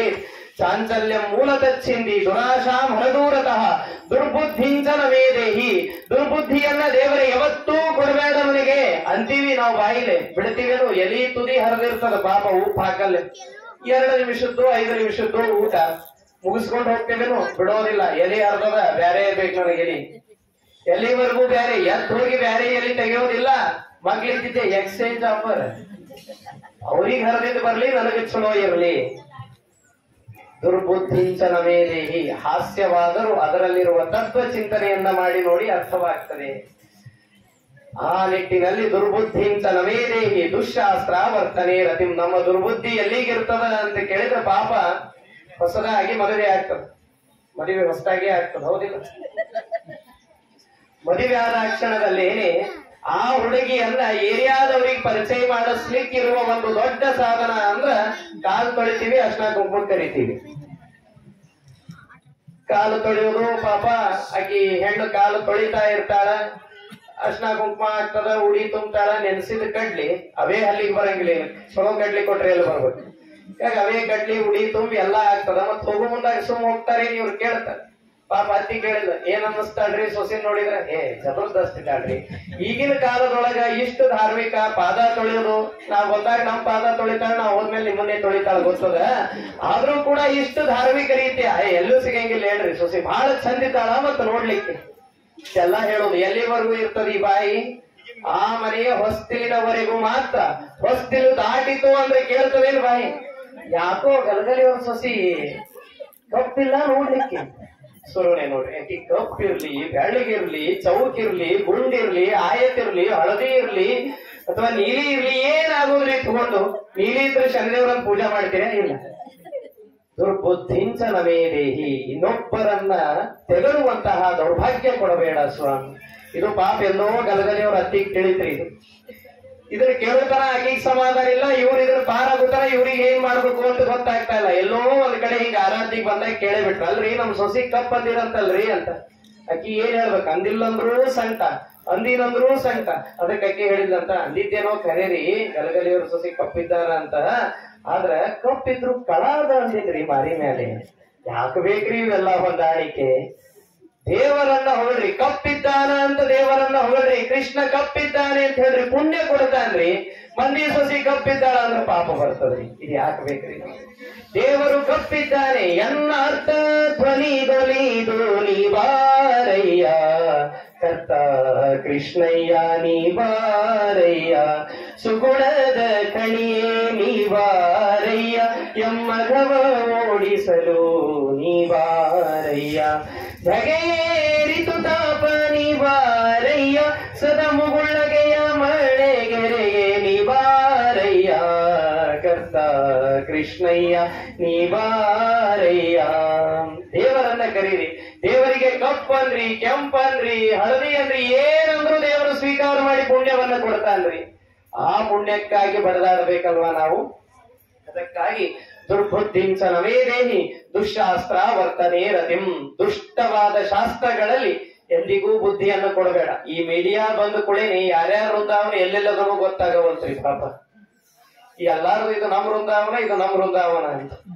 ಅದಕ್ಕೆ ಅರ್ಜುನನ ಸಂಹಾರವಾಗ್ತದೆ ಅಂತ ಹೇಳಿದ ಕ್ಷಣದಲ್ಲೇನೆ ಅರ್ಜುನ ಬಂದು ಕೃಷ್ಣನಿಗೆ ಹೇಳಿದನಂತೆ, ಕೃಷ್ಣ ಯಾವ ಊರಾಗ ವೃಂದಾವನನು ಅಂತ. ಅದಕ್ಕೆ ಕೃಷ್ಣ ಹೇಳಿಬಿಟ್ಟ, ನೀ ವೃಂದಾವನ ಮಾಡ್ಕೋಬೇಡ, ಸುಮ್ ಗೋಪಾಲದಾಸರ ಕಟ್ಟಿ ವಿಜಯದಾಸರ ಕಟ್ಟಿ ಇದ್ದಂಗ ಇದ್ದು ಬಿಡು. ವೃಂದಾವನ ಆದ್ರೆ ಜಗಳಾಡಿ ಸಾಯ್ತವಿ. ಅದಕ್ಕೆ ಯಾವುದೂ ಬೇಡ ಅಂತೆ ಬೇರೆ ಕಡೆ ಹೋಗಿ ಕೊಡ್ತಾರ ಅವ್ರು, ಯಾರೋ ಜನ ಬರದೇ ಇರೋ ಕಡೆ ಅವ್ರನ್ನೇ ತಗೊಂಡು ಕೋರ್ಟಿಗೆ ಅಡ್ಡಾಡ್ತೀವ್ರಿ ನಾವಿವತ್ತ. ಎಂತಹ ಕಲಿ ಪ್ರಭಾವ ಅಲ್ವಾ ಇವತ್ತು? ಅದಕ್ಕಾಗಿ ಯೋಚನೆ ಮಾಡಿ, ದುರ್ಬುದ್ಧಿಂಚ ನವೇದೇ ಈ ದುಶ್ಶಾಸ್ತ್ರ ವರ್ತನೆ ರತಿಂ. ಕೆಟ್ಟ ಶಾಸ್ತ್ರಗಳಲ್ಲಿ ನನ್ನ ಬುದ್ಧಿ ಬೇಡ ಸ್ವಾಮಿ. ಕರವು ತ್ವದರ್ಚನೆ ನಿತ್ಯಂ ಸುಖತೀರ್ಥಸ್ಯ ಲೇಖನೆ. ಎರಡು ಕೈಗಳನ್ನ ದೇವರೇ ಕೊಟ್ಟಿದ್ದೀಯಲ್ಲ, ಇದು ಎರಡಕ್ಕೆ ಮಾತ್ರ ಉಪಯೋಗವಾಗಲಿ. ಒಂದು, ಕರವು ತ್ವದರ್ಚನೆ ನಿತ್ಯಂ, ನಿನ್ನ ಅರ್ಚನೆ ಮಾಡಲಿಕ್ಕಾಗಿ ಈ ಕೈಗಳು ಉಪಯೋಗ ಬರಲಿ. ನಿನ್ನ ಅರ್ಚನೆ ಮುಗಿಯಿತಾ, ಸುಖತೀರ್ಥಸ್ಯ ಲೇಖನೆ, ಶ್ರೀಮದಾಚಾರ್ಯರ ಶಾಸ್ತ್ರ ಬರೆಯುವಂತಹ ಸೌಭಾಗ್ಯ ಈ ಕೈಗಳಿಗೆ ಬರಲಿ. ನಾವು ಅಂತೀವಿ ಪಾಪ, ಈ ಕೈಗಳು ಎರಡಕ್ಕೆ ಬರಲಿ, ಒಂದು ಬಕ್ರಿಗೆ ಒಂದು ಚಪಾತಿ ಅಲ್ವಾ? ಕರವು ತ್ವದರ್ಚನೆ ನಿತ್ಯಂ ಸುಖತೀರ್ಥಸ್ಯ ಲೇಖನೆ ತ್ವದಾಲಾಪೆ ತ್ವದುತ್ತಿಷ್ಠ. ದೇವ ಬಾಯಿಯನ್ನ ಕೊಟ್ಟಿದ್ದೀಯಲ್ಲ, ಇದು ಎರಡಕ್ಕೆ ಉಪಯೋಗ ಬೀಳಿ. ಒಂದು ಅಕ್ಕಪಕ್ಕದವ್ರನ್ನ ಆಡ್ಕೊಳ್ಳಿಕ್ಕೆ, ಇನ್ನೊಂದು ಪಂಡಿತರನ್ನ ಆಡ್ಕೊಳ್ಳಿಕ್ಕೆ ಅಲ್ಲ, ಈ ಎರಡಕ್ಕೆ ಉಪಯೋಗ ಬೀಳಿ. ತ್ವದಾಲಾಪೆ, ನಿನ್ನ ಗುಣಗಾನ ಮಾಡಲಿಕ್ಕಾಗಿ ಈ ಬಾಯಿ ಇರಲಿ. ಈ ಗುಣಗಾನ ಮುಗಿಯಿತಾ, ನಿನ್ನ ಉಚ್ಚಿಷ್ಟವನ್ನ ಎಂಜಲವನ್ನ ತಿನ್ನುವಂತಹ ಸೌಭಾಗ್ಯ ಬರಲಿ ನನ್ನ ಬಾಯಿಗೆ. ಎಂಜಲೆಂಜಲು ಎಂಬರ ನುಡಿ ಎಂಜಲಲ್ಲವೇ ವಾರಿ ಜಲಚರೆಂಜಲಲ್ಲವೇ ಹಾಲು ಕರುವಿನ ಎಂಜಲೆನ್ನಿಸದೆ, ಎಂಜಲೆಲ್ಲಿಯೆಲ್ಲಿಯುಂಪರ ಎಂಜಲೆಲ್ಲಿಯ ಬೇರೆ ಭಾವಿಸಲೆಂಜಲುಂಟೆ ದೇವ ರಕ್ಷಿಸು ನಮ್ಮ ನನವರತ ಅಂತ ಹರಿಭಕ್ತಿ ಸಾರದಲ್ಲಿ ಕನಕದಾಸರಂತಾರೆ. ಅಂತಹ ಎಂಜಲು ತಿನ್ನುವಂತಹ, ಅದು ಯಾರ್ದೋ ಎಂಜಲಲ್ಲ, ನಾವು ತಿಂತಾ ಇರ್ತೇವೆ. ಮಧ್ಯಾಹ್ನ ಇಲ್ಲಿ ಊಟ ಆದ್ರೆ ಸಂಜೆ ಮುಂದೆ ಡಾಬಾದಾಗೆ ಇರ್ತದ ನಮ್ಮ ಊಟ, ಹೌದಿಲ್ಲ? ಇನ್ನೊಬ್ಬರು ಎಂಜಲು ತಿನ್ನುವುದು ಅಂದ್ರೆ ಎಷ್ಟು ಸುಖ ಅಂತ ಗೊತ್ತೇ ಇಲ್ಲ ಪಾಪ. ಬಾಯಿ ತೆಗೆದ್ರೆ ಹೋಟೆಲ್ದಾಗೆ ಇರ್ತದ ನಮ್ ಬಾಯಿ. ಈಗಂತೂ ಹೋಟೆಲ್ದವ್ರ ಮನೆಗೆ ಆಚಾರ, ಹೊರಗೆ ತಿನ್ಬೇಡ ಅಂತಂದಿರಿ, ಹೊರಗಿಂದ ಮನೆಗೆ ತರಬೇಡ ಅಂದಿಲ್ಲಲ್ಲ ನೀವೇ. ಅವ ಸ್ವಿಗ್ಗಿ ಅವ ಫೋನ್ ಮಾಡಿದ್ರೆ ಮಡಿಲೇನೆ ಬರ್ತಾನ್ರಿ ಆಚಾರ ಮಣಿತನ, ಇಷ್ಟೇ ಮಾಡೇ ತರ್ತಾನ ಅವನು. ಮನೆ ಬರ್ರಿ ಪಾಪ. ದೇವ ಏನು ಕೊಟ್ಟಿದ್ದಾನಲ್ಲ, ಕೊಟ್ಟ ಪದಾರ್ಥವನ್ನ, ಇದ್ದ ಪದಾರ್ಥವನ್ನು ಶುದ್ಧ ಭಗವತಿಯಿಂದ ಮಧ್ವೇಷ ಗರ್ಪಿಸಿ ಮುಂದಿಸರು, ಕೆಟ್ಟದ್ದು ತಾವು ಮಾಡಿ ಬಿಟ್ಟೆಮ್ಮನು ಪ್ರಾಣೇಶ ವಿಠಲನೆಂದು ಮಿಡುಕುವರು ಜನ, ಬೇಡುವರು ಸುಖವ ರಂಗಯ್ಯ ನಿನ್ನ ಬೇಡುವರು ಸುಖವ. ಜ್ಞಾನವಿಟ್ಟು ಪವಮಾನ ವಂದಿತನ ಗಾನ ಮಾಡು ಶ್ರೀ ಹರಿಗುಣವ, ಮಾನದ ಸಿರಿ ಗೋವಿಂದ ವಿಠಲಗೆ ಹೀನಲೇಸುಗಳ ಅರ್ಪಿಸೋ ಮರೆಯದೆ. ಏನು ದೇವರು ಕೊಟ್ಟಿದ್ದಾನಲ್ಲ ಅದರಲ್ಲಿ ತೃಪ್ತರಾಗಿ ಇರಬೇಕು. ದೇವ ನಿಮಿತ್ತ ಸೌಭಾಗ್ಯ ನಿಬಿಡವಾಗಿದೆ ಎನಗೆ, ಏನು ಬೇಡಲಿ ನಿನ್ನ ಬಳಿಗೆ ಬಂದು. ಇಷ್ಟೆಲ್ಲಾ ಕೊಟ್ಟರು ದೇವರು ನಮಗೇನೂ ಕೊಟ್ಟೇ ಇಲ್ಲ ಅನ್ನುವ ಮಾತಾಡ್ತೇವೆ. ಯೋಚನೆ ಮಾಡಿ, ತಾಯಿಯ ಗರ್ಭದಲ್ಲಿದ್ದಾಗ ಒಮ್ಮೆ ಆದರೂ ದೇವರಿಗೆ ಕೇಳಿಕೊಂಡಿದ್ದೇವ? ನನಗೆ ಕಣ್ಣು ಕೊಡು, ಕಿವಿ ಕೊಡು, ಮೂಗು ಕೊಡು, ಬಾಯಿ ಕೊಡು, ಹಲ್ಲು ಕೊಡು, ಒಸಡು ಕೊಡು, ಹಿಂಗಾಲು ಕೊಡು, ಮುಂಗಾಲು ಕೊಡು, ಮೊಣಕಾಲು ಕೊಡು, ತೊಡಿ ಕೊಡು, ಹೊಟ್ಟೆ ಕೊಡು, ಸೊಂಟ ಕೊಡು, ಬೆನ್ನು ಕೊಡು, ಏನಾದರೂ ದೇವರಿಗೆ ಕೇಳಿಕೊಂಡಿದ್ದೇವ? ಯಾವುದನ್ನೂ ದೇವರಿಗೆ ಕೇಳಿಕೊಂಡಿಲ್ಲ. ಎಲ್ಲವನ್ನೂ ಯಥಾವತ್ತಾಗಿ ದೇವರು ಕೊಟ್ಟಿದ್ದಾನೆ. ಬಂದ ಮೇಲೆ ಕೇಳ್ಕೊಳ್ಳೋದನ್ನ ಬಿಟ್ಟಿದ್ದೇವ? ನಮ್ಮ ಮನೆಯವರಿಗೆ ಪ್ರಮೋಷನ್ ಆಗ್ಲಿ ಅಂತ ಕೇಳ್ಕೊಂಡಿದ್ದೇವೆ. ದೇವರಂತಾನೆ, ಇಷ್ಟೆಲ್ಲಾ ಕೊಟ್ಟ ಮೇಲೂ ಕೇಳ್ಕೊಂಡಿಯಲ್ಲ, ಕೊಡ್ತೇನೆ ನೀನು ಕೇಳ್ಕೊಂಡಿದ್ದ ಪ್ರಮೋಷನ್, ಅದರ ಜೊತೆಗೆ ಒಂದು ನ್ಯೂನ್ಯತೆಯನ್ನ ಇಟ್ಟು ಕೊಡ್ತೇನೆ. ಇದರ ಅರ್ಥ ಅವನಿಗೆ ಟ್ರಾನ್ಸ್ಫರ್ ಕೊಟ್ಟು ಪ್ರಮೋಷನ್ ಕೊಡ್ತೇನೆ. ಹೇಳಿಕೊಳ್ಳುವವರಾಗಬಾರದು, ಹೇಳುವವರಾಗಬೇಕು. ನೀನಿತ್ತ ಸೌಭಾಗ್ಯ ನಿಬಿಡವಾಗಿದೆ ನನಗೆ, ಏನು ಬೇಡಲಿ ನಿನ್ನ ಬಳಿಗೆ ಬಂದು. ಹಾಗಾಗಿ ಬಾಯಿಯನ್ನ ದೇವರು ಕೊಟ್ಟಿದ್ದಾನೆ. ಯೋಚನೆ ಮಾಡಿ, ಇಂತಹ ಬಾಯಿಯನ್ನ ದೇವರು ಕೊಟ್ಟಿದ್ದಾನಲ್ಲ, ಭಗವಂತನ ಸದಾ ಕಾಲದ ನಾಮಸ್ಮರಣೆ ಬರಬೇಕ್ರಿ. ಸದಾ ಕಾಲದಲ್ಲಿ ನೆಲುವಿಲ್ಲದಿ ಕಾಯ ಎಲುವಿನ ಹಂದರ ಬರಿದೆ ಸುತ್ತಿದ ಚರ್ಮದ ಹೊದಿಕೆ, ಮಲಮೂತ್ರಂಗಳು ಕೀವು ಕ್ರಿಮಿಗಳುಳ್ಳ ಹೊಲಸು ತೊಗಲ ಮೆಚ್ಚಿ ಕೆಡಬೇಡಿರೋ, ಹೊಲಸು ತೊಗಲ ಮೆಚ್ಚಿ ಕೆಡಬೇಡಿರೋ. ಹರ ಬ್ರಹ್ಮ ಸುರರಿಗೆ ವಂದ್ಯನೂ ಆಗಿಪ್ಪ ಹರಿಸರವೋತ್ತಮ ಎಂದೆನ್ನೀರೋ. ಪುರಂದರ ವಿಠಲನ ಚರಣವ ಭಜಿಸಿರೋ, ದುರಿತ ಭಯಗಳಿಂದ ದೂರಾಗಿರೋ, ದುರಿತ ಭಯಗಳಿಂದ ದೂರಾಗಿರೋ. ರಾಮ ರಾಮ ರಾಮ ಎನ್ನೀರೋ, ಇಂಥ ಸ್ವಾಮಿಯ ನಾಮವ ಮರೆಯದಿರೋ. ಹೀಗೆ ನಿರಂತರದಲ್ಲಿ ಭಗವಂತನ ನಾಮಸ್ಮರಣೆಯನ್ನ ಮಾಡಬೇಕು. ಊಟ ಕೂಡುವಾಗಲಿ ಅಥವಾ ಮನೆಯೊಳಗೆ ಕೆಲಸ ಮಾಡುವಾಗಲಿ, ಬೆಂಡೆಕಾಯಿ ಹೆಚ್ಚು ಮುಂದಾಗ, ಸೌತೆಕಾಯಿ ಕೊಚ್ಚು ಮುಂದಾಗ, ಪಾಪ ಸೌತೆಕಾಯಿ ತಂದು ಹಾಕಿರ್ತಾರ ಆರಾಧನೆಗೆ ಅಂತ ಹೇಳಿ, ಕಿಲೋ ಸೌತೆಕಾಯಿ ಹಾಕಿದ್ರ ಕಿಲೋ ಒಳಗೆ ಹೋಗಿರ್ತಾವ. ಸಿಹಿ ಅದನ್ನ ಕೈ ಅದನ್ನ, ಸಿಹಿ ಅದನ್ನ ಕೈ ಅದನ್ನ ಅಂತ ಒಳಗೆ ಹೋಗಿರ್ತಾವ. ಪಾಪ ಏನಿಲ್ರಿ, ದೇವರು ಕೊಟ್ಟ ಅದ್ಭುತ ಸೌಭಾಗ್ಯ ಅದಕ್ಕೊಂದಿದೆ. ಅದರ ತುಂಬನ್ನ ತೆಗೆದು ಅದಕ್ಕೆ ತಿಕ್ಕಿ ಬಿಟ್ಟರೆ ಒಳಗಿರುವ ಕೈ ಇರುವ ಸೌತೆಕಾಯಿಯೂ ಸಿಹಿ ಆಗ್ತದೆ. ಇದು ದೇವರು ಮಾಡಿದ ಒಂದು ಅಪೂರ್ವ ಉಪಕಾರ. ಅದನ್ನ ಕೊಚ್ಚುವಾಗ ಹೇಳಬೇಕು ನೋಡಿ, ಸೌತೆಕಾಯಿಯ ಮೇಲಿನ ಪದರನ್ನ ತೆಗೆದು ನೋಡ್ರಿ. ಬೆಂಗಳೂರವ್ರಿಗೆ ಗೊತ್ತಿರ್ತದೆ, ಯಾಕಂದ್ರೆ ದೊಡ್ಡ ಸೌತೆಕಾಯಿ. ನಮಗೆಲ್ಲ ಇಲ್ಲಿ ಜವಾರಿ ಎಳೆ ಸೌತೆಕಾಯಿ. ಆ ಮೇಲಿನ ಪದರು ತೆಗೆದು ನೋಡಿ, ಒಳಗೆ ಒಂದು ಹಸಿಯಾದ ಪದರು ಸಿಗುತ್ತದೆ.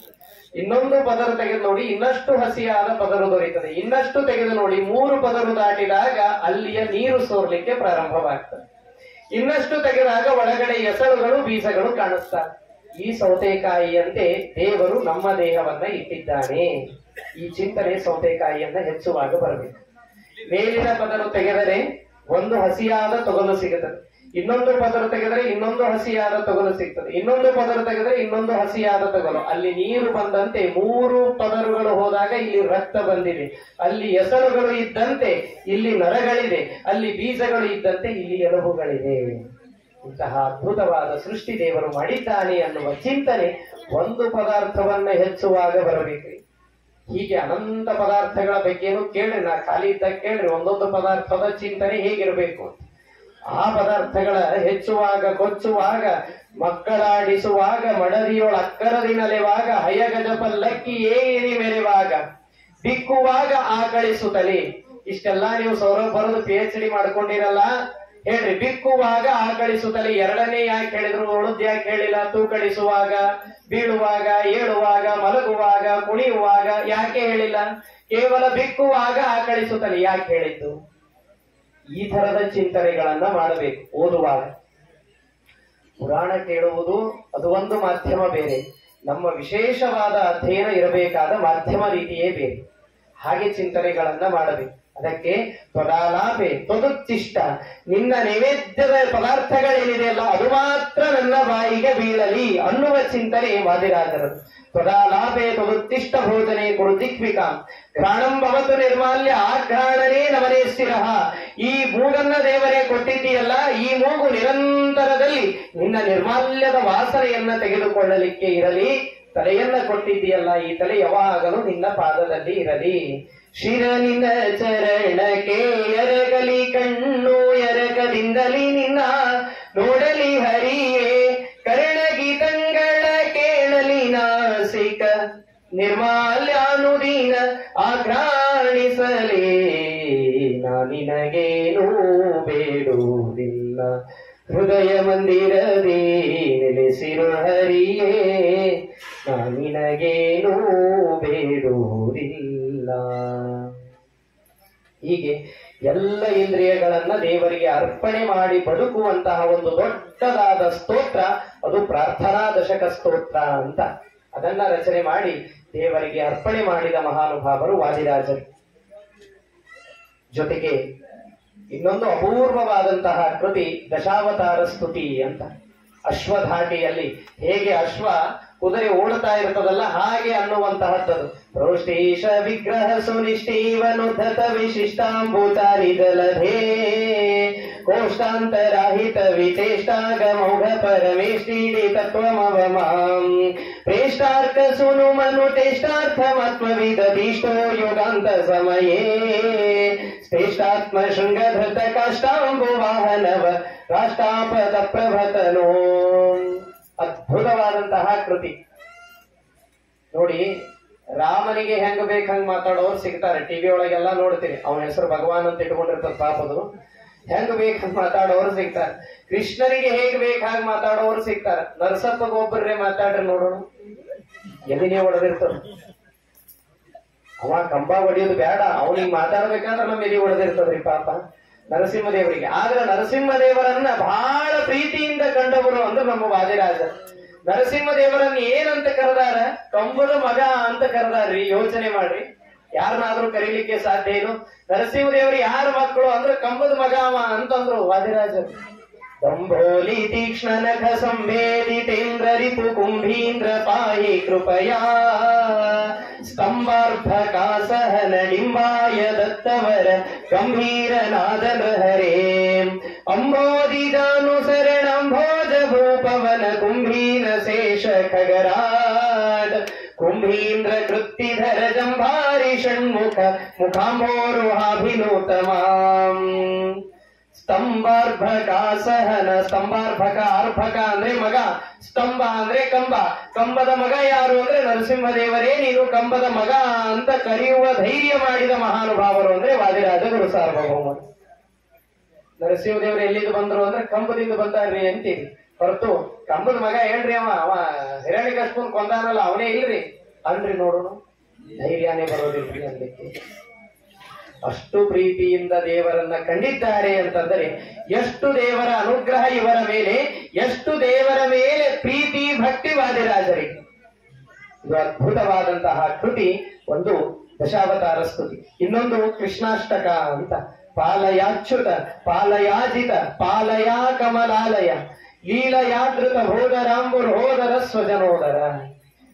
ವ್ಯಾಖ್ಯಾನಕಾರರಂತಾರೆ ಪಾಲಯಾಚ್ಯುತ ಪಾಲಯಾಜಿತ ಪಾಲಯ ಕಮಲಾಲಯ ಅಂತ ಯಾಕಂದ್ರು.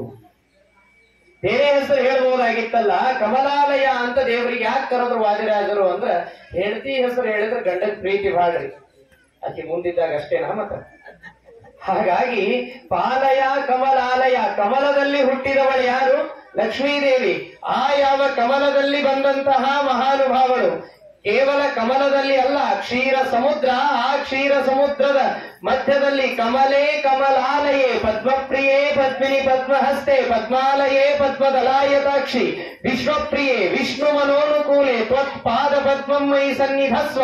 ಅಂತಹ ಕಮಲಾಲಯ, ಕಮಲದಲ್ಲಿ ಇರುವಂತವಳು ಕ್ಷೀರ ಸಮುದ್ರದಲ್ಲಿ ಉದ್ಭೂತಳಾಗಿ ಅವಳಿಗೆ ಎಂದಿಗೂ ಕೂಡ ಹುಟ್ಟಿಲ್ಲ, ಸಾವಿಲ್ಲ ಅಲ್ವಾ? ಗರುಡನ್ನ ಒಲ್ಲೆ ನಮ್ಮ ಗಗನ ಕಾರುವನ, ಉರಗನ ಒಲ್ಲೆ ನಮ್ಮ ಧರೆಯ ಪೊತ್ತವನ, ಕಾಲ ಯಮನನ ಒಲ್ಲೆ ಕೋಣ ನೀರ್ದವನ, ಜ್ವಾಲಾಗ್ನಿಯ ನೊಲ್ಲೆ ವನ್ನಿ ಸುಡುವವನ, ಜ್ವಾಲಾಗ್ನಿಯ ನೊಲ್ಲೆ ಅಡವಿ ಸುಡುವವನ. ಶರದಿ ಮಥನದಲ್ಲಿ ಸಿರಿದೇವಿ ಜನಿಸಿದಳು, ಕಮಲದ ವನಮಾಲೆ ಕರದಿ ಪಿಡಿದಿಹಳು, ಕಮಲದ ವನಮಾಲೆ ಕರದಿ ಪಿಡಿದಿಹಳು. ಸಮುದ್ರ ಮಥನದ ಸಂದರ್ಭದಲ್ಲಿ ಕ್ಷೀರ ಸಮುದ್ರದಿಂದಲೇ ಬಂದಂತೆ ಲಕ್ಷ್ಮೀದೇವಿ. ಬರುವಾಗ ಹೆಂಗ್ ಬಂದ್ಲು ಅಂತಂದ್ರೆ ಮಾಲೆಯನ್ನ ಹಿಡ್ಕೊಂಡೇ ಬಂದಂತೆ. ನಾನು ಯಾರನ್ನ ಮದುವೆ ಮಾಡ್ಕೊಳ್ಳಿ ಅಂತ ಬಂದು, ಯಾವ ಪಾಂಡ್ಸ್ ಹಚ್ಕೊಂಡಿಲ್ಲ, ಸ್ಪಿನ್ ಹಚ್ಕೊಂಡಿಲ್ಲ, ಯಾವುದೇ ಲ್ಯಾಕ್ಮಿ ಹಚ್ಕೊಂಡಿಲ್ಲ, ಕೇವಲ ಲುಕ್ ಮೀ ಅಂತ ಬಂದ ಮಹಾನುಭಾವಳು ಲಕ್ಷ್ಮೀದೇವಿ. ಕಮಲ ಗಂಧಿ ಕೋಮಲಾಂಗಿ ಸುಂದರಾಬ್ಜ ವದನೆ ನೀನು, ರಮಣ ಮತ್ಸ್ಯ ಕಠಿಣ ಕಾಯ ಸೂಕರಾಸ್ಯನು, ರಮಣೀಯ ಸ್ವರೂಪಿ ನೀನು, ಅಮಿತ ಘೋರ ರೂಪನವನು, ನಮಿಪರಿಷ್ಟದಾನಿ ನೀನು, ದಾನವ ಬೇಡುವವನಿಗೆ ಒಲಿದೆಯಾತಕಮ್ಮ ಲಕುಮಿ ವಾಸುದೇವಗೆ. ಗೋಪಾಲದಾಸರಂತಾರೆ. ಹಾಗೆ ಅಂತಹ ಅದ್ಭುತವಾದಂತಹ ಮಹಾನುಭಾವರು ಲಕ್ಷ್ಮೀದೇವಿ ಬಂದು ಹೇಳ್ತಾಳೆ, ಎಲ್ಲರೂ ಸಮುದ್ರ ಮಥನವನ್ನು ಬಿಟ್ಟೇ ಬಿಟ್ರು. ಲಕ್ಷ್ಮೀದೇವಿಯನ್ನ ನೋಡಿದ ತಕ್ಷಣ ಒಬ್ಬರಿಗಿಂತ ಒಬ್ರು ತೆಳ್ಳಗ ಬೆಳ್ಳಗ ಚಂದ ಜಬರ್ದಸ್ತ್ ಇದ್ದಂತಹ ಹೆಣ್ಣವಳು ಬಿಡ್ತಾರ. ಯಾರಾದ್ರೂ ಗರುಡ ದೇವರು ಹಿಂದಿನ ಹಣಗಿ ತಕ್ಕೊಂಡು ಹಿಕ್ಕೊಳ್ಳಿಕತ್ರು, ನಾಗದೇವರು ನಾನೇ ಚಲೋ ಇದ್ದೀನಿ ಅಂತ ಹೇಳಿ ಆಡಿಸ್ಲಿಕ್ಕತ್ರು, ಯಮದೇವರು ಬಾಡಿ ತೋರಿಸ್ಲಿಕ್ಕತ್ರು, ಈ ಕಡೆ ಅಗ್ನಿದೇವ ತಾನೇ ಎಲ್ಲರಲ್ಲಿ ಕಾಂತಿಯನ್ನ ಕೊಡುವಂತಹ ಅಗ್ನಿ, ತಾನು ಕಾಂತಿ ಭರಿತನಾದ ಸೂರ್ಯ, ಇಡೀ ದೇವತೆಗಳಲ್ಲಿ ಸ್ಮಾರ್ಟ್ ಯಾರು ಅಂದ್ರೆ ಸೂರ್ಯ, ಆ ಸೂರ್ಯ ಭಾರಿಯಾದ ವಾಯುದೇವರು ಕೂಡ ತಮ್ಮ ಪ್ರಭಾವವನ್ನು ಬೀರಿದ್ರು. ಇಷ್ಟೆಲ್ಲ ಆದ್ರೂ ಲಕ್ಷ್ಮೀದೇವಿ ಹೇಳಿದ್ದೇನು, ಗರುಡನ್ನ ವಲ್ಲೆ ನಮ್ಮ ಗಗನ ಕಾರುವನ, ಉರಗನ ವಲ್ಲೆ ನಮ್ಮ ಧರೆಯ ಪೋತವನ.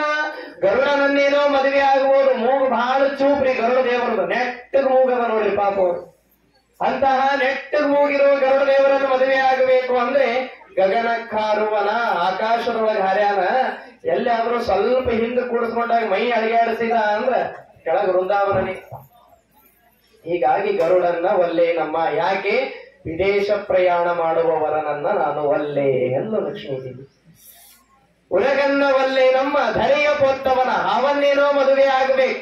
ಇಡೀ ಭೂಮಿಯನ್ನೇ ಹೊತ್ತು ನಿಂತಾನ್ರಿ. ಮನ್ಯಾಗ ಅತ್ತಿ ಮಾವ ಇದ್ರೇನೆ ಹೆಣ್ಮಕ್ಳು ಬ್ಯಾರೆ ಮನಿ ಮಾಡೋಣ ಅಂತಾವ. ಇನ್ನು ಇಡೀ ಭೂಮಿ ಮೇಲಿನ ಮಂದಿಗೆಲ್ಲ ಚಾಯ್ ಯಾವಾಗ, ಸೂಸ್ಲೆ ಯಾವಾಗ, ಉಪ್ಪಿಟ್ಟು ಯಾವಾಗ, ಚುರುಮುರಿ ಯಾವಾಗ, ಎಂತ ಮಾಡೋದ್ರಿ ಪಾಪ. ಹೀಗಾಗಿ ಒಲ್ಲೆ ಎಂದು ಒಂದು ಕನ್ಯಾ ಸಿಗಬೇಕು ಅಂತಂದ್ರ 3 ಆಪ್ಷನ್ ರೀ.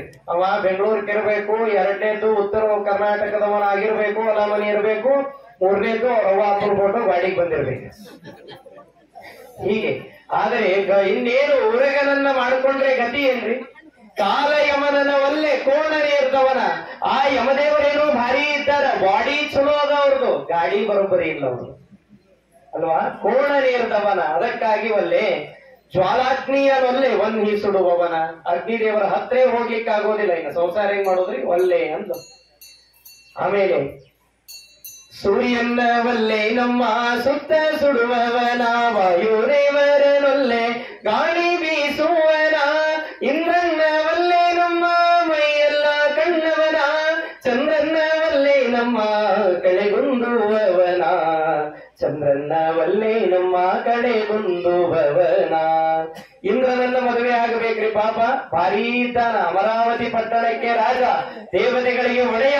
ಆ ಇಂದ್ರನನ್ನ ಮದುವೆ ಆಗಬೇಕು ಅಂತಂದ್ರೆ ಅವನಿಗೆ ಮೈಯೆಲ್ಲಾ ಕಣ್ಣವ. ಗಂಡನ 2 ಕಣ್ಣು ತಪ್ಪಿಸಿ ಸಾಸ್ವಿ ಡಬ್ಬ್ಯಾಗ ಜೀರಿಗೆ ಡಬ್ಬ್ಯಾಗ ರೊಕ್ಕ ಇಡುವುದೇ ವಜ್ಜಾಗಿರ್ತದ. ಇನ್ ಇಷ್ಟೂ ಕಣ್ಣಿತ್ತು ಗಂಡಗಂದ್ರೆ ಗತಿ ಏನ್ರಿ, ಹೆಂಗ ತಪ್ಸೋದನ್ನ.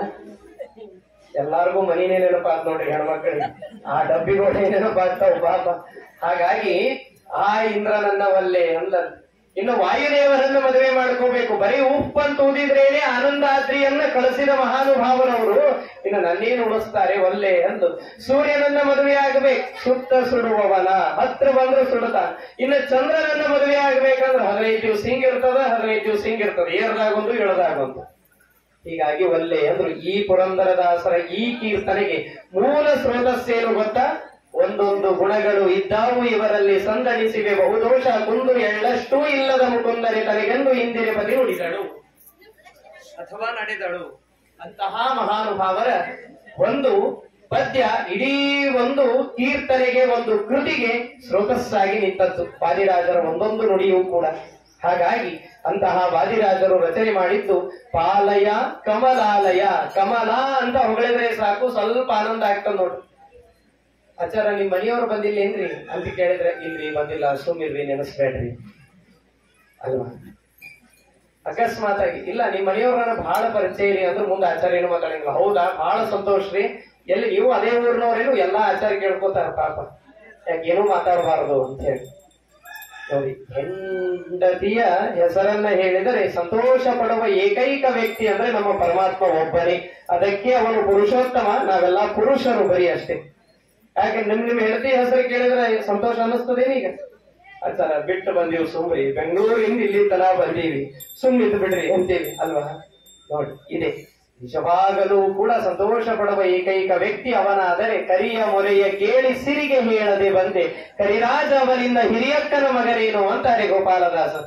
ಕರಿ ಅಂದ್ರೆ ಆನೆ, ಆನೆ ಕರೆದ ಕ್ಷಣದಲ್ಲಿ ಹೆಂಡತಿಗೂ ಹೇಳದೆ ಬಂದ ಏಕೈಕ ವ್ಯಕ್ತಿ ಅಂದ್ರೆ ಅವನು ಭಗವಂತ.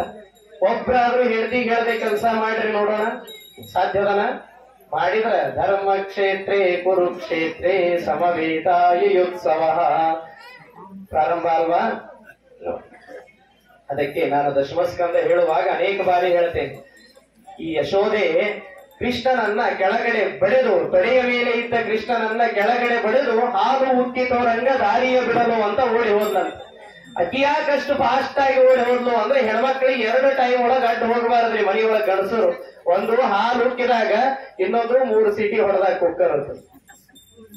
ಹೀಗಾಗಿ ಆ ನಿಟ್ಟಿನಲ್ಲಿ ಪಾಲಯ ಕಮಲಾಲಯ ಲಕ್ಷ್ಮೀದೇವಿಯನ್ನ ಹೊಗಳಿದರೆ ಪರಮಾತ್ಮನಿಗೆ ಬಹಳ ಪ್ರೀತಿ ಅಂತ. ಯಾಕೆ? ಎಡಕ್ಕೆ ಭೂಮಿ ಬಲಕ್ಕೆ ಶ್ರೀಯು ಎದುರಿನಲ್ಲಿ ದುರ್ಗಾದೇವಿ ತೊಡೆಯ ಮೇಲೆ ಲಕುಮಿಯಾಗಿ ಬಿಡದೆ ನಿನ್ನ ಧರಿಸಿ ತಂದೆ ಮರಳು ಮಾಡಿಕೊಂಡೆಯಲ್ಲೇ ಮಾಯಾದೇವಿಯೇ ಮಾಯಾದೇವಿಯೇ ಮಾಯಾದೇವಿಯೇ. ಭಗವಂತ ಲಕ್ಷ್ಮೀದೇವಿಯ ಒಂದೊಂದು ರೂಪಗಳನ್ನಲ್ಲ, ಒಂದೇ ರೂಪವನ್ನ 4 ರೂಪವನ್ನಾಗಿ ನೋಡ್ತಾರಂತೆ. ಎಡಕ್ಕೆ ಭೂಮಿ ಬಲಕ್ಕೆ ಶ್ರೀಯು ಎದುರಿನಲ್ಲಿ ದುರ್ಗಾದೇವಿ ತೊಡೆಯ ಮೇಲೆ ಲಕುಮಿಯಾಗಿ ಅಂತ. ನಮಗೆಲ್ಲ ಈ ಭಾಗ್ಯದ ಏನ್ರಿ? ಇಲ್ಲೇ ಇಲ್ಲ, ಒಂದೇ ಭಾಗ್ಯ ನಮಗ, ಎದುರಿನಲ್ಲಿ ದುರ್ಗಾದೇವಿ ಇಷ್ಟೇ.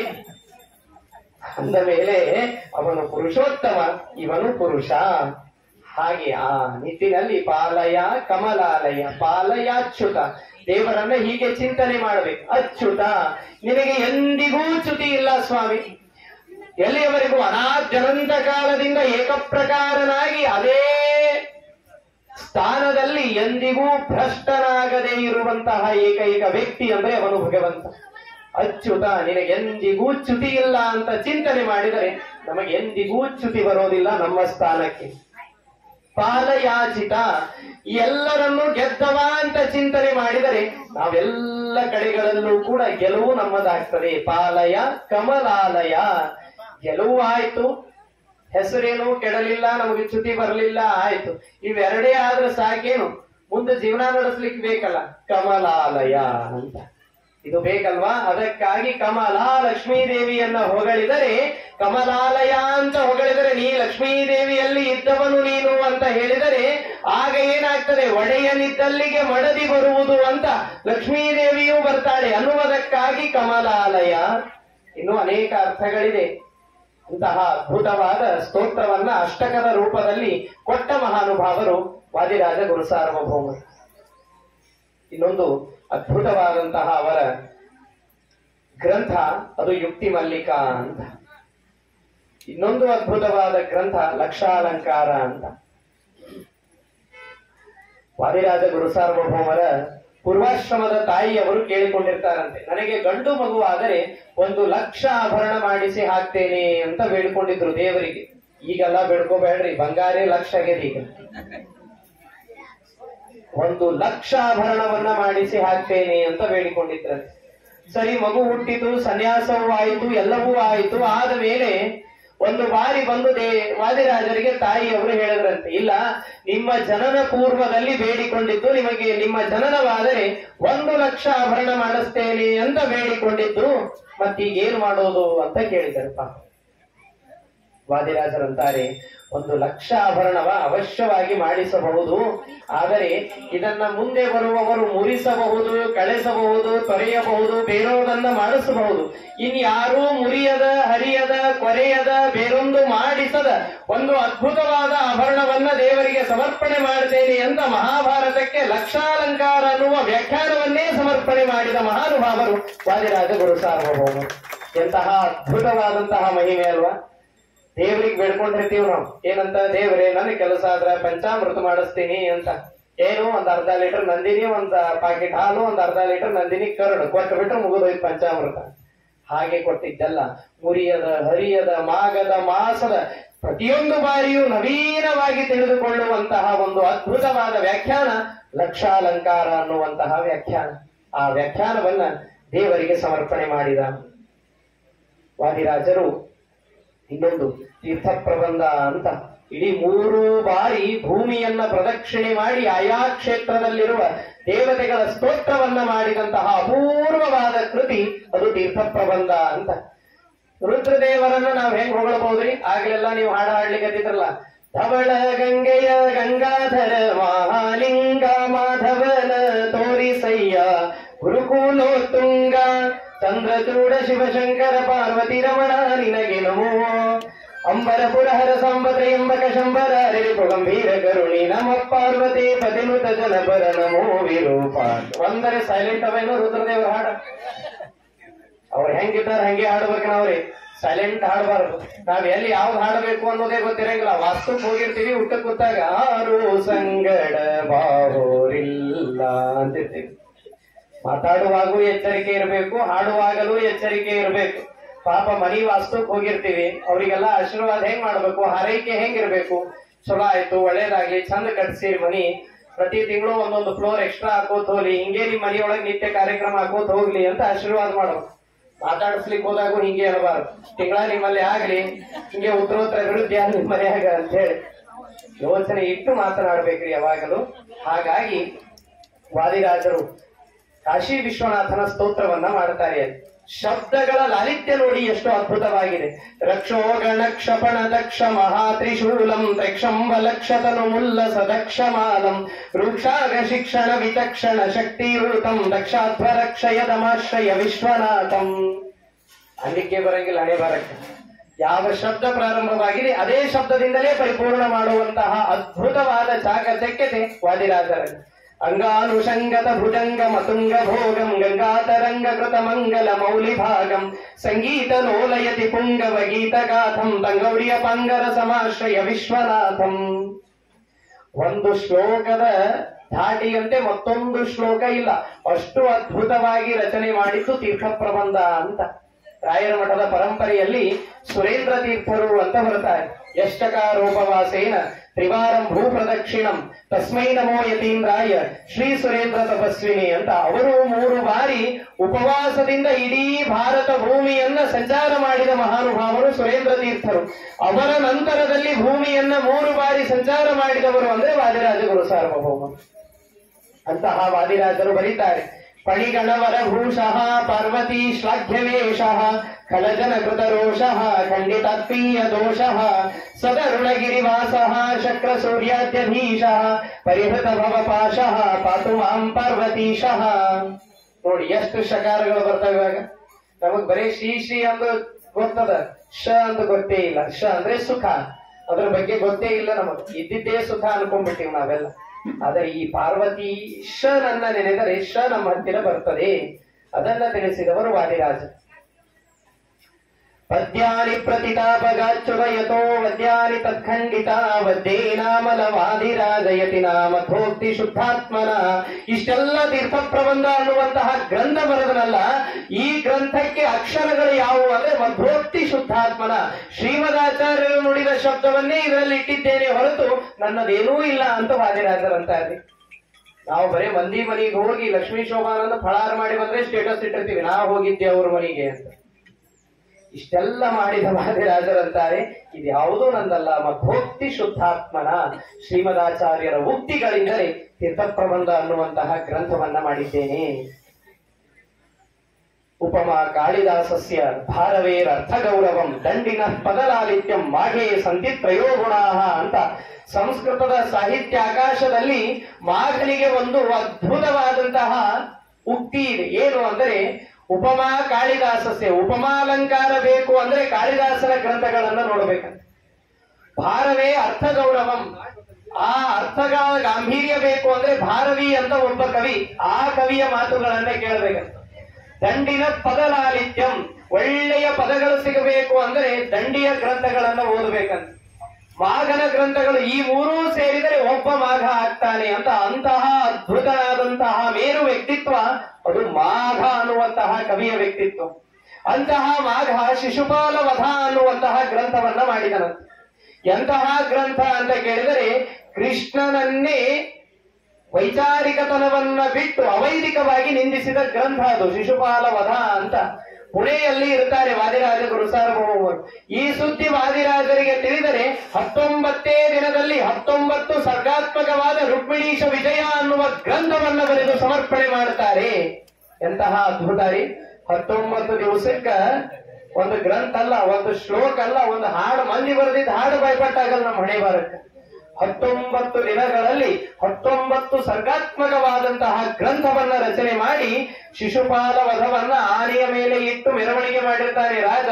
ಯಾವಾಗ ವಾದಿರಾಜರು ಬರೆದು ಈ ರುಕ್ಮಿಣೀಶ ವಿಜಯ ಅನ್ನುವ ಗ್ರಂಥವನ್ನ ಕೊಟ್ಟರು, ಆ ಗ್ರಂಥವನ್ನೇ ಆನೆಯ ಮೇಲೆ ಅಂಬಾರಿಯನ್ನ ಹಾಕಿಸಿ ಅದರ ಮೇಲೆ ಇಟ್ಟು ಮೆರವಣಿಗೆಯನ್ನ ಮಾಡಿಸಿದನಂತೆ. ಇಂತಹ ಅದ್ಭುತವಾದ ಗ್ರಂಥ ಸಿಂಜನ್ನು ಪುರ ಶೋಭಿ ಪಾದ ಕಮಲ ಮಂದಸ್ಮಿತೋದ್ಯನ್ಮುಖಿ ಕಂಜಾಕ್ಷೀಂ ಕೃತ ಭಾರ ಭೀರು ವಿಲಸನ್ ಮಧ್ಯಾತ್ ಪುಣತ್ ಕಂಕಣ ಸಂವಾದ್ಯೈ ಪರಿಸೇವಿತಾಂ ಸುವಸನಾಂ ಜಾಂಬೂನದಾಲಂಕೃತಾಂ ಅಂಬಾಂ ತಾಂ ಪ್ರಣತೋಸ್ಮಿ ಕೃಷ್ಣ ರಮಣೀಂ ಲಂಬಾಲಕಾಂ ರುಕ್ಮಿಣೀಂ. ಅಂತಹ ಅದ್ಭುತವಾದ ಗ್ರಂಥವನ್ನ ರುಕ್ಮಿಣೀಶ ವಿಜಯ ಅನ್ನುವಂತಹ ಗ್ರಂಥವನ್ನ ರಚನೆ ಮಾಡಿದರು. ಸರಸ ಭಾರತಿ ವಿಲಾಸ, ಸ್ವಪ್ನ ವೃಂದಾವನಾಖ್ಯ ಇವೇ ಮೊದಲಾದ ಅನೇಕ ಗ್ರಂಥಗಳ ಜೊತೆಗೆ ಅನೇಕ ಶ್ರೀಮದಾಚಾರ್ಯರ ಶಾಸ್ತ್ರಗಳಿಗೆ, ಶ್ರೀಮದಾಚಾರ್ಯರ ಗ್ರಂಥಗಳಿಗೆ 2 ಒಳಗೆ ಏನ್ರಿ ಗ್ರಂಥದ ಮಧ್ಯದಲ್ಲಿ ಈ ಒಂದು ರುಕ್ಮಿಣೀಶ ವಿಜಯ ಅನ್ನುವಂತಹ ಗ್ರಂಥ, ಅನಂತರದಲ್ಲಿ ಇನ್ನೊಂದು ಅಪೂರ್ವವಾದಂತಹ ಕೃತಿ, ಅದು ನಿಮ್ಮೆಲ್ಲರ ಜೀವನಕ್ಕೂ ಬೇಕಾದಂತಹ ಕೃತಿ ಶ್ರೀಶ ಗುಣದರ್ಪಣ ಅಂತ ಹೇಳಿ ಲಕ್ಷ್ಮೀದೇವಿದು. ಯಾ ಸುಗಂಧಸ್ಯ ನಾಸಾದಿ ನವದ್ವಾರ ಖಿಲೇನವ, ಅದ್ಭುತವಾದಂತಹ ಕೃತಿ. ಕೈಯಲ್ಲಿ ನಾಣ್ಯವನ್ನ ಹಿಡಿದು ಈ ಶ್ರೀಶ ಗುಣದರ್ಪಣವನ್ನ ಹೇಳಿದರೆ ಆ ನಾಣ್ಯವೇ ಬಂಗಾರದ ನಾಣ್ಯವಾಯಿತಂತೆ. ಈಗ ಅದನ್ನ ಟ್ರೈ ಮಾಡಬೇಡ್ರಿ, ಅದನ್ನ ಕಲಿಬಹುದು, ಹೆಣ್ಮಕ್ಳು ಅನ್ಬಹುದು. ಯಾವ್ದು ಅನಬೇಡ ಅಂತಿರ್ತಾರ ಅದನ್ನೇ ಕೇಳೋದು ಜಾಸ್ತಿ. ಆಚಾರ ವಿಷ್ಣು ಸಹಸ್ರ ಅನ್ಬೋದೇನ್ರಿ? ಲಕ್ಷ್ಮೀ ಶೋಭಾನಂದ ಅಂತಾರ ಅಲ್ಲಿ ಏನೋ ಒಮ್ಮೆರೆ. ಆಚಾರ ಭಗವದ್ಗೀತಾ ಹೆಣ್ಮಕ್ಳು ಹೇಳ್ಬೋದೇನ್ರಿ? ಷಟ್ಚರಣ ಪದ್ಯಮಾಲ ಅನ್ನಂದಾರ ಅಲ್ಲಿ ಏನ್ ಜೀವನದಾಗ ಒಮ್ಮೆರೆ. ಯಾವ್ದು ಬ್ಯಾಡ ಅಂದಿರ್ತದ ಅದನ್ನೇ ಕೇಳೋದು ಬಹಳ ನಮ್ಮ ಮಂದಿ. ಹೀಗಾಗಿ ಶ್ರೀಶ ಗುಣದರ್ಪಣ ಬಂಗಾರದ ಸುರಿಮಳೆ ಆಗಬೇಕು ಅಂದರೆ ಈ ಶ್ರೀಶ ಗುಣದರ್ಪಣವನ್ನ ಓದಬೇಕು. ಇನ್ನೊಂದು ದುರ್ಗಾಸ್ತವ ಅಂತ ಒಂದು ಮಾಡಿದ್ದಾರೆ. ದುರ್ಗಾದೇವಿಯ ನಮ್ಮ ಶತ್ರುಗಳು ದೂರವಾಗಬೇಕು, ಮಾಟ ಮಂತ್ರಾದಿ ದೋಷಗಳು ದೂರವಾಗಬೇಕಂದ್ರೆ ವಾದಿರಾಜರು ಬರೆದಂತಹ ದುರ್ಗಾಸ್ತವ ಅಂತ. ಶನಿಯ ಕಾಟ ಪರಿಹಾರವಾಗಬೇಕಾದ್ರೆ ಶನಿ ದಿನವಣೆ ಸೋನು ಹೆಲೇಕ ಗುಣಸನ್ಮಣೆ ಅರಿಷ್ಟಂ ಹರಮೇಭೀಷ್ಟಂ ಕುರುಮಾ ಕುರು ಸಂಕಟಂ, ಒಂದೇ ಒಂದು ಸ್ತೋತ್ರವನ್ನ ಶನಿಗಾಗಿ ಮೀಸಲಿಟ್ಟಿದ್ದಾರೆ. ಭಾಸ್ವಾನ್ಮೇ ಭಾಸಯೇ ತತ್ವಂ ಚಂದ್ರಶ್ಚಾಪ್ಲಾದ ಕೃದ್ಭವೇ ಮಂಗಲಂ ಮಂಗಲೋ ನದ್ಯಾತ್ ಭುತಶ್ಚ ಭುತದಾಂ ದಿಶೇ. ನವಗ್ರಹ ಸ್ತೋತ್ರವನ್ನ ಮಾಡಿ ಶನಿಯ ಸ್ತೋತ್ರವನ್ನ ಪ್ರತ್ಯೇಕವಾಗಿ ಮಾಡಿಕೊಟ್ಟಿದ್ದಾರೆ ವಾದಿರಾಜ ಗುರು ಸಾರ್ವಭೌಮರು. ಗಂಗಾದೇವಿಯನ್ನ ಹೊಗಳ್ತಾರೆ ತೀರ್ಥ ಪ್ರಬಂಧದಲ್ಲಿ. ಅಸ್ಥಿ ಸ್ಪರ್ಶನ ಮಾತ್ರದ ಕಿಮುತವಶ್ರೇಯ ಪ್ರದತ್ವಂ ಗತಂ ವಿಸ್ತೀರ್ಣಾನ ಕಿಮಚ್ಯುತಸ್ಯ ನಗರಿ ಮನ್ಮಾತ್ರ ದೇಶೋಚ್ಚಿತ ತದ್ವತ್ಮಾಪಿ ಸಕಂಟಕಂ ಕಿಮು ಸತಾಂ ಸಂತಾನ ಜೋಹಂನ ಕಿಂ ಕಸ್ಮಾದಂಬರವೇ ಪದಾಸ್ಯಸಿ ಪದಂ ಗಂಗೆ ಅಖಿಲ ಅರ್ಥಪ್ರದಂ. ಕೇವಲ ಈ ಅಸ್ಥಿ ಸ್ಪರ್ಶನವಾದರೆ ಸಾಕು ಗಂಗೆಯಲ್ಲಿ ಅಖಿಲ ಅರ್ಥಪ್ರದಂ, ಎಲ್ಲ ಅಖಿಲಾರ್ಥವನ್ನ ತಂದುಕೊಡುವ ಮಹಾನುಭಾವಳು ಗಂಗೆ. ಒಬ್ಬ ಕುರುಡ ವಾದಿರಾಜರ ಹತ್ತಿರ ಬಂದಂತೆ. ಉಡುಪಿಯಲ್ಲಿ ವಾದಿರಾಜರಿದ್ದಾರೆ. ಆ ಸಂದರ್ಭದಲ್ಲಿ ಒಬ್ಬ ಕುರುಡ ಬಂದ ಕ್ಷಣದಲ್ಲಿ ಕುರುಡ ಕೇಳಿದನಂತೆ ವಾದಿರಾಜರಿಗೆ, ವಾದಿರಾಜರೇ, ನಿತ್ಯ ನೀವು ಕೃಷ್ಣನಿಗೆ ಅಲಂಕಾರವನ್ನ ಮಾಡ್ತೀರಲ್ಲ, ಆ ಅಲಂಕಾರವನ್ನ ನಾನು ನೋಡಬೇಕು ಅಂದ. ಏನನ್ಬೇಕು ವಾದಿರಾಜರು? ಪಾಪ ನೀನೇ ಕುರುಡ, ನಿನಗೇನು ದೇವರ ಅಲಂಕಾರ ತೋರಿಸೋದು ಅನ್ಲಿಲ್ಲ. ನಾಳೆ ಮಧ್ಯಾಹ್ನ 12ಕ್ಕೆ ನೈವೇದ್ಯದ ಸಮಯಕ್ಕೆ ಬಾ ಅಂತ ಹೇಳಿ ಕಳಿಸ್ಬಿಟ್ರು. ಸುಮ್ಮನೆ ಬಿಡ್ತೀವ? ಎಲ್ಲೋ ಒಂದ್ ಕಡೆ ಉಡಿ ತುಂಬ್ತಾರಂದ್ರೆ ಊರು ತುಂಬಿ ಹೇಳಿ ಬಂದಿರ್ತೀವಿ, ಇವತ್ತು ನಮ್ಗೆ ಉಡಿ ತುಂಬ್ತಾರಂತ ನೀವು ಬರ್ರಿ ನೋಡ್ಲಿಕ್ಕೆ. ಅವ ಇಡೀ ಊರು ತುಂಬೆಲ್ಲ ಹೇಳಿ ಬಂದ, ವಾದಿರಾಜರು ನನಗೆ ಕೃಷ್ಣನನ್ನ ತೋರಿಸ್ತೇನೆ ಅಂದಿದ್ದಾರೆ ಅಂತ. ಮುಗಿಸು ಅಂತ ಹೇಳುವ ಲಕ್ಷ್ಮಿ ಅವ್ನು ಹಂಗೆ ಅನ್ನಿಸ್ತು. ಹೀಗಾಗಿ ಎಲ್ಲ ಕಡೆಗಳಲ್ಲಿ ಹೇಳಿಕೊಂಡು ಬಂದ, ಎಲ್ಲರೂ ಕೃಷ್ಣ ಮಠಕ್ಕೆ ಬಂದ್ರಂತೆ. ವಾದಿರಾಜ ಗುರುಸಾರ್ವಭೌಮರು ಒಳಗಡೆ ಕೃಷ್ಣನ ಪೂಜೆಯಲ್ಲಿ ತಲೀನರಾಗಿದ್ದಾರೆ. ಕುರುಡ ಬಂದದ್ದನ್ನ ತಿಳಿದರು. ಕೃಷ್ಣನ ಪಾದದ ಮೇಲೆ ಇಟ್ಟ ಗಂಧವನ್ನ ಎತ್ತಿ ತೆಗೆದುಕೊಂಡು ಬಂದರು. ಬಂದು ಕುರುಡನ ಕೈಯಲ್ಲಿ ಕೊಟ್ಟರು, ಇದನ್ನ ಕಣ್ಣಿಗೆ ಒತ್ತಿಕೋ, ಆಗ ನಿನಗೆ ಕಣ್ಣು ಕಾಣುತ್ತದೆ, ದೇವರ ದರ್ಶನವಾಗ್ತದೆ ಎಂದ್ರು ವಾದಿರಾಜ. ಸರಿ ಅಂತ ಆ ಗಂಧವನ್ನ ತೆಗೆದುಕೊಂಡ, ಕಣ್ಣಿಗೆ ಒತ್ತಿದ. ಕಣ್ಣು ತೆಗೆದು ನೋಡಿದರೆ ಕೃಷ್ಣನಿಗೆ ವಾದಿರಾಜರು ಮಾಡಿದ ಭವ್ಯವಾದ ಅಲಂಕಾರವನ್ನ ನೋಡಿದ. ಸಂತೋಷಪಟ್ಟ. ವಾದಿರಾಜರ ಪಾದಕಮಲಗಳಿಗೆ ನಮಸ್ಕಾರವನ್ನ ಮಾಡಿದ. ಕುರುಡರಿಗೂ ಕಣ್ಣನ್ನ ಕೊಟ್ಟು ದೇವರ ಅದ್ಭುತವಾದ ಅಲಂಕಾರವನ್ನ, ಮೂರ್ತಿಯನ್ನ ನೋಡುವಂತಹ ಸೌಭಾಗ್ಯ ಕೊಟ್ಟಿರಲ್ಲ ಅಂತ ನಮಸ್ಕಾರ ಮಾಡಿದ. ಆಯ್ತಾ ಕೃಷ್ಣನ ದರ್ಶನ ಅಂತ ವಾದಿರಾಜರು ಕೇಳಿದ್ರು. ಆಯ್ತು ಅಂದ. ವಾಪಸ್ಸು ಕೊಡು ಗಂಧ ಅಂದ್ರು. ವಾಪಸ್ಸು ಗಂಧ ಕೊಟ್ಟ. ಕಣ್ಣು ಹೊರಟೋಯ್ತು. ಇದೇ ನೋಡಿ, ಆ ಗಂಧ ಕೊಡಬೇಕಾದ್ರೆ ಆ ಗಂಧದಲ್ಲಿ ಅಂತದ್ದೇನಿಟ್ಟಿದ್ರು ವಾದಿರಾಜರು ಅಂತ. ಎಲ್ಲೋ ಇಟ್ಟ ಗಂಧ ಅಲ್ಲ ಅದು, ಭಗವಂತನ ಪಾದದ ಮೇಲೆ ಇಟ್ಟಂತಹ ಗಂಧ ಅದು. ಹಲವು ಕಾಲಗಳಿಂದಲೇ ಮಾರ್ಗದೀಶಿಲೆ ಶಾಪವ ಪಡೆದಿರಲು ಒಲಿದೂರದಿ ಪಾವನಗೈದು ಕರುಣದಿ ಶಿಲೆಯ ಬಾಲೆಯ ಮಾಡಿಸಲು ಹಿದ ಶ್ರೀಹರಿಯ ಎಂಥ ಪಾವನ ಪಾದವೋ ರಂಗಯ್ಯ ನಿನ್ನೆಂಥ ಚಲುವ ಪಾದವೋ ಕೃಷ್ಣಯ್ಯ ನಿನ್ನೆಂಥ ಪವನ ಪಾದವೋ.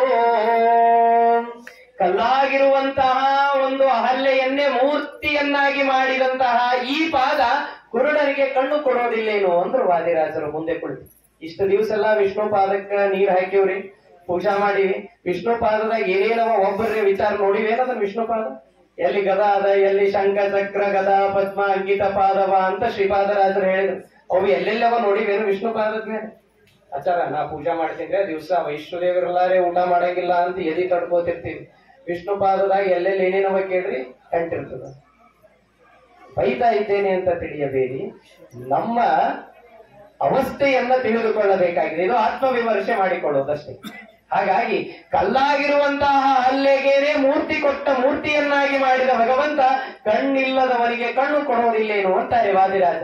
ಬಲಿಯ ದಾನವ ಬೇಡಿ ತ್ರೈಲೋಕ್ಯವನು ಅಳೆದು ಏಕಾಂಧಿಯಲಿ ಬೆಳೆದು ಭೇದಿಸಲಾಗೆ ನಳಿನ ಜಾಂಡವು ಸೋಕೆ ಚಲುವ ಗಂಗೆಯ ಪೆತ್ತ ಜಲಜಾಸನಾರಚಿತ ಎಂಥ ಪಾವನ ಪಾದವೋ.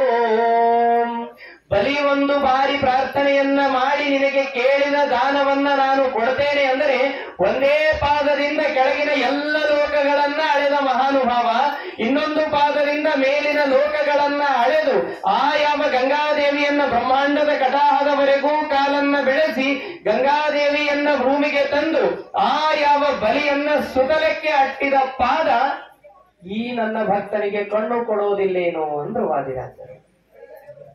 ಸಂತತ ಸೌಖ್ಯವೆಂಬೋ ಕಾವೇರಿಯ ಅಂತರಂಗದೊಳೆಲೇಸಿ ಸಂತೋಷದಿಂದ ಅನಂತನ ಮ್ಯಾಲೆ ನಿಶ್ಚಿಂತೆಯೊಳ್ಳ ಕುಮಿ ಭೂಕಾಂತೆಯರು ಸೇವೀಪ ಎಂಥ ಪಾವನ ಪಾದವೋ. ಅಕ್ರೂರ ಕರೀಲಿಕ್ಕೆ ಬಂದಿದ್ದಾರೆ ಕೃಷ್ಣನನ್ನ. ಏನಂತ? ಕಂಸ ಕೊಟ್ಟು ಕಳಿಸಿದ್ದ. ಬಿಲ್ಲು ಹಬ್ಬ ಅಂತ ಹೇಳು, ಬಿಲ್ಲು ಹಬ್ಬ ಅಂತ ಹೇಳಿ ರಾಮ ಕೃಷ್ಣ ಮತ್ತು ಬಲರಾಮನನ್ನ ಕರ್ಕೊಂಡು ಬಾ, ಅವರಿಬ್ಬರನ್ನ ಸಂಹಾರ ಮಾಡ್ತೇನೆ. ಯಾಕೆ? ನನ್ನ ಸಂಹಾರ ಮಾಡುವ 8ನೇ ಮಗು ಅದೇ ಅಂತ ಗೊತ್ತಾಗಿದೆ ನನಗೆ ಅಂತ ಅಕ್ರೂರನಿಗೆ ಹೇಳಿದನು. ಅಕ್ರೂರ ಬಂದ. ಪಾಪ ಕೃಷ್ಣ ಎಲ್ಲಿದ್ದಾನೋ ಅಲ್ಲಿಗೆ ಬರಬೇಕಾದ್ರೆ ದಾರಿಯಲ್ಲಿ ಯಾವ ವಿಚಾರವೂ ಇಲ್ಲ ಅಕ್ರೂರನಿಗೆ. ದೇವರನ್ನ ನೋಡಬೇಕು ಅಂತ ಹೊರಟನು. ದೇವರನ್ನು ಹೋಗಬೇಕಾದ್ರೆ ಹೀಗೆ ಇರ್ಬೇಕು. ನೋಡ್ಲಿಕ್ಕೆ ಹೋದಾಗ ಯಾವುದೇ ವಿಚಾರಗಳಿರ್ಬಾರ್ದ್ರಿ. ತಿರುಪತಿ ವೆಂಕಟರಮಣಕ್ಕೆ ಹೋಗಿರ್ತೀವಿ, ಮೆಟ್ಲು ಹತ್ತುತನಾನೂ ಸುದ್ದಿ, ಪಾಳಿ ಹತ್ತುತನಾನೂ ಸುದ್ದಿ, ಒಳಗ್ ಹೋಗಿ ಆ ಬಂಗಾರದ ಬಾಗಿಲದ ಒಳಗ್ ಹೋಗುತನಾನೂ ಸುದ್ದಿ, ಆಮೇಲೆ ಯಜ್ಞೋ ಬಿದ್ಯೋ ಅಂತ ನೋಡ್ಕೋತ ಬಾಳೇ ನೀವು ಪುಣ್ಯ ಮಾಡಿರಿ ಅಂದ್ರೆ 3 ಸೆಕೆಂಡು, ಬಹಳ ಆದ್ರೆ 5 ಸೆಕೆಂಡ್ ದರ್ಶನ ಆಗ್ತದೆ ಅಷ್ಟೇ. ಹೊರಗೆ ಬಂದ್ ಕೂಡ ಹೇಳ್ಬೋದು 15 ನಿಮಿಷವ ನಾನು ಯಾರು ಸರಿಸ್ಲಿಲ್ಲ ಒಳಗಿಂದ. ಏನು ಬ್ರಹ್ಮದೇವರ ಒಬ್ಬೊಬ್ರು ಹೋದವರು. ಆದರೆ ದೇವರನ್ನ ನೋಡುವಾಗ ಈ ಭಾವದಿಂದ ಹೋಗಬೇಕಂತ. ದೇವರನ್ನ ನೋಡ್ತಾ ಹೋಗಬೇಕು, ನೋಡ್ಲಿಕ್ಕೆ ಹೋಗಬೇಕು ಅಂದ್ರೆ ಅಕ್ರೂರನಿಗೆ ಯಾವ ಸಂಸಾರದ ಚಿಂತೆ ಇಲ್ಲ, ಅವರಿವರ ಚಿಂತೆ ಇಲ್ಲ. ಎಂದಿಗಾಹುದೋ ನಿನ್ನ ದರ್ಶನ, ಅಂದಿಗಲ್ಲದೆ ಬಂಧನೀಗದು. ಕೃಷ್ಣನನ್ನ ನೋಡಬೇಕು. ಭಾರತಿ ಪತಿ ಪ್ರಿಯ ಎಂದೆಂದು ಭಗುಟರ ಭಾರ ನಿನ್ನದೋ ಜೀಯ ಜಗವರಿಯೇ ಕರುಣ ವಾರಿ ನಿಧಿ ಬಿಡಿ ಕೈಯ ಫಣಿ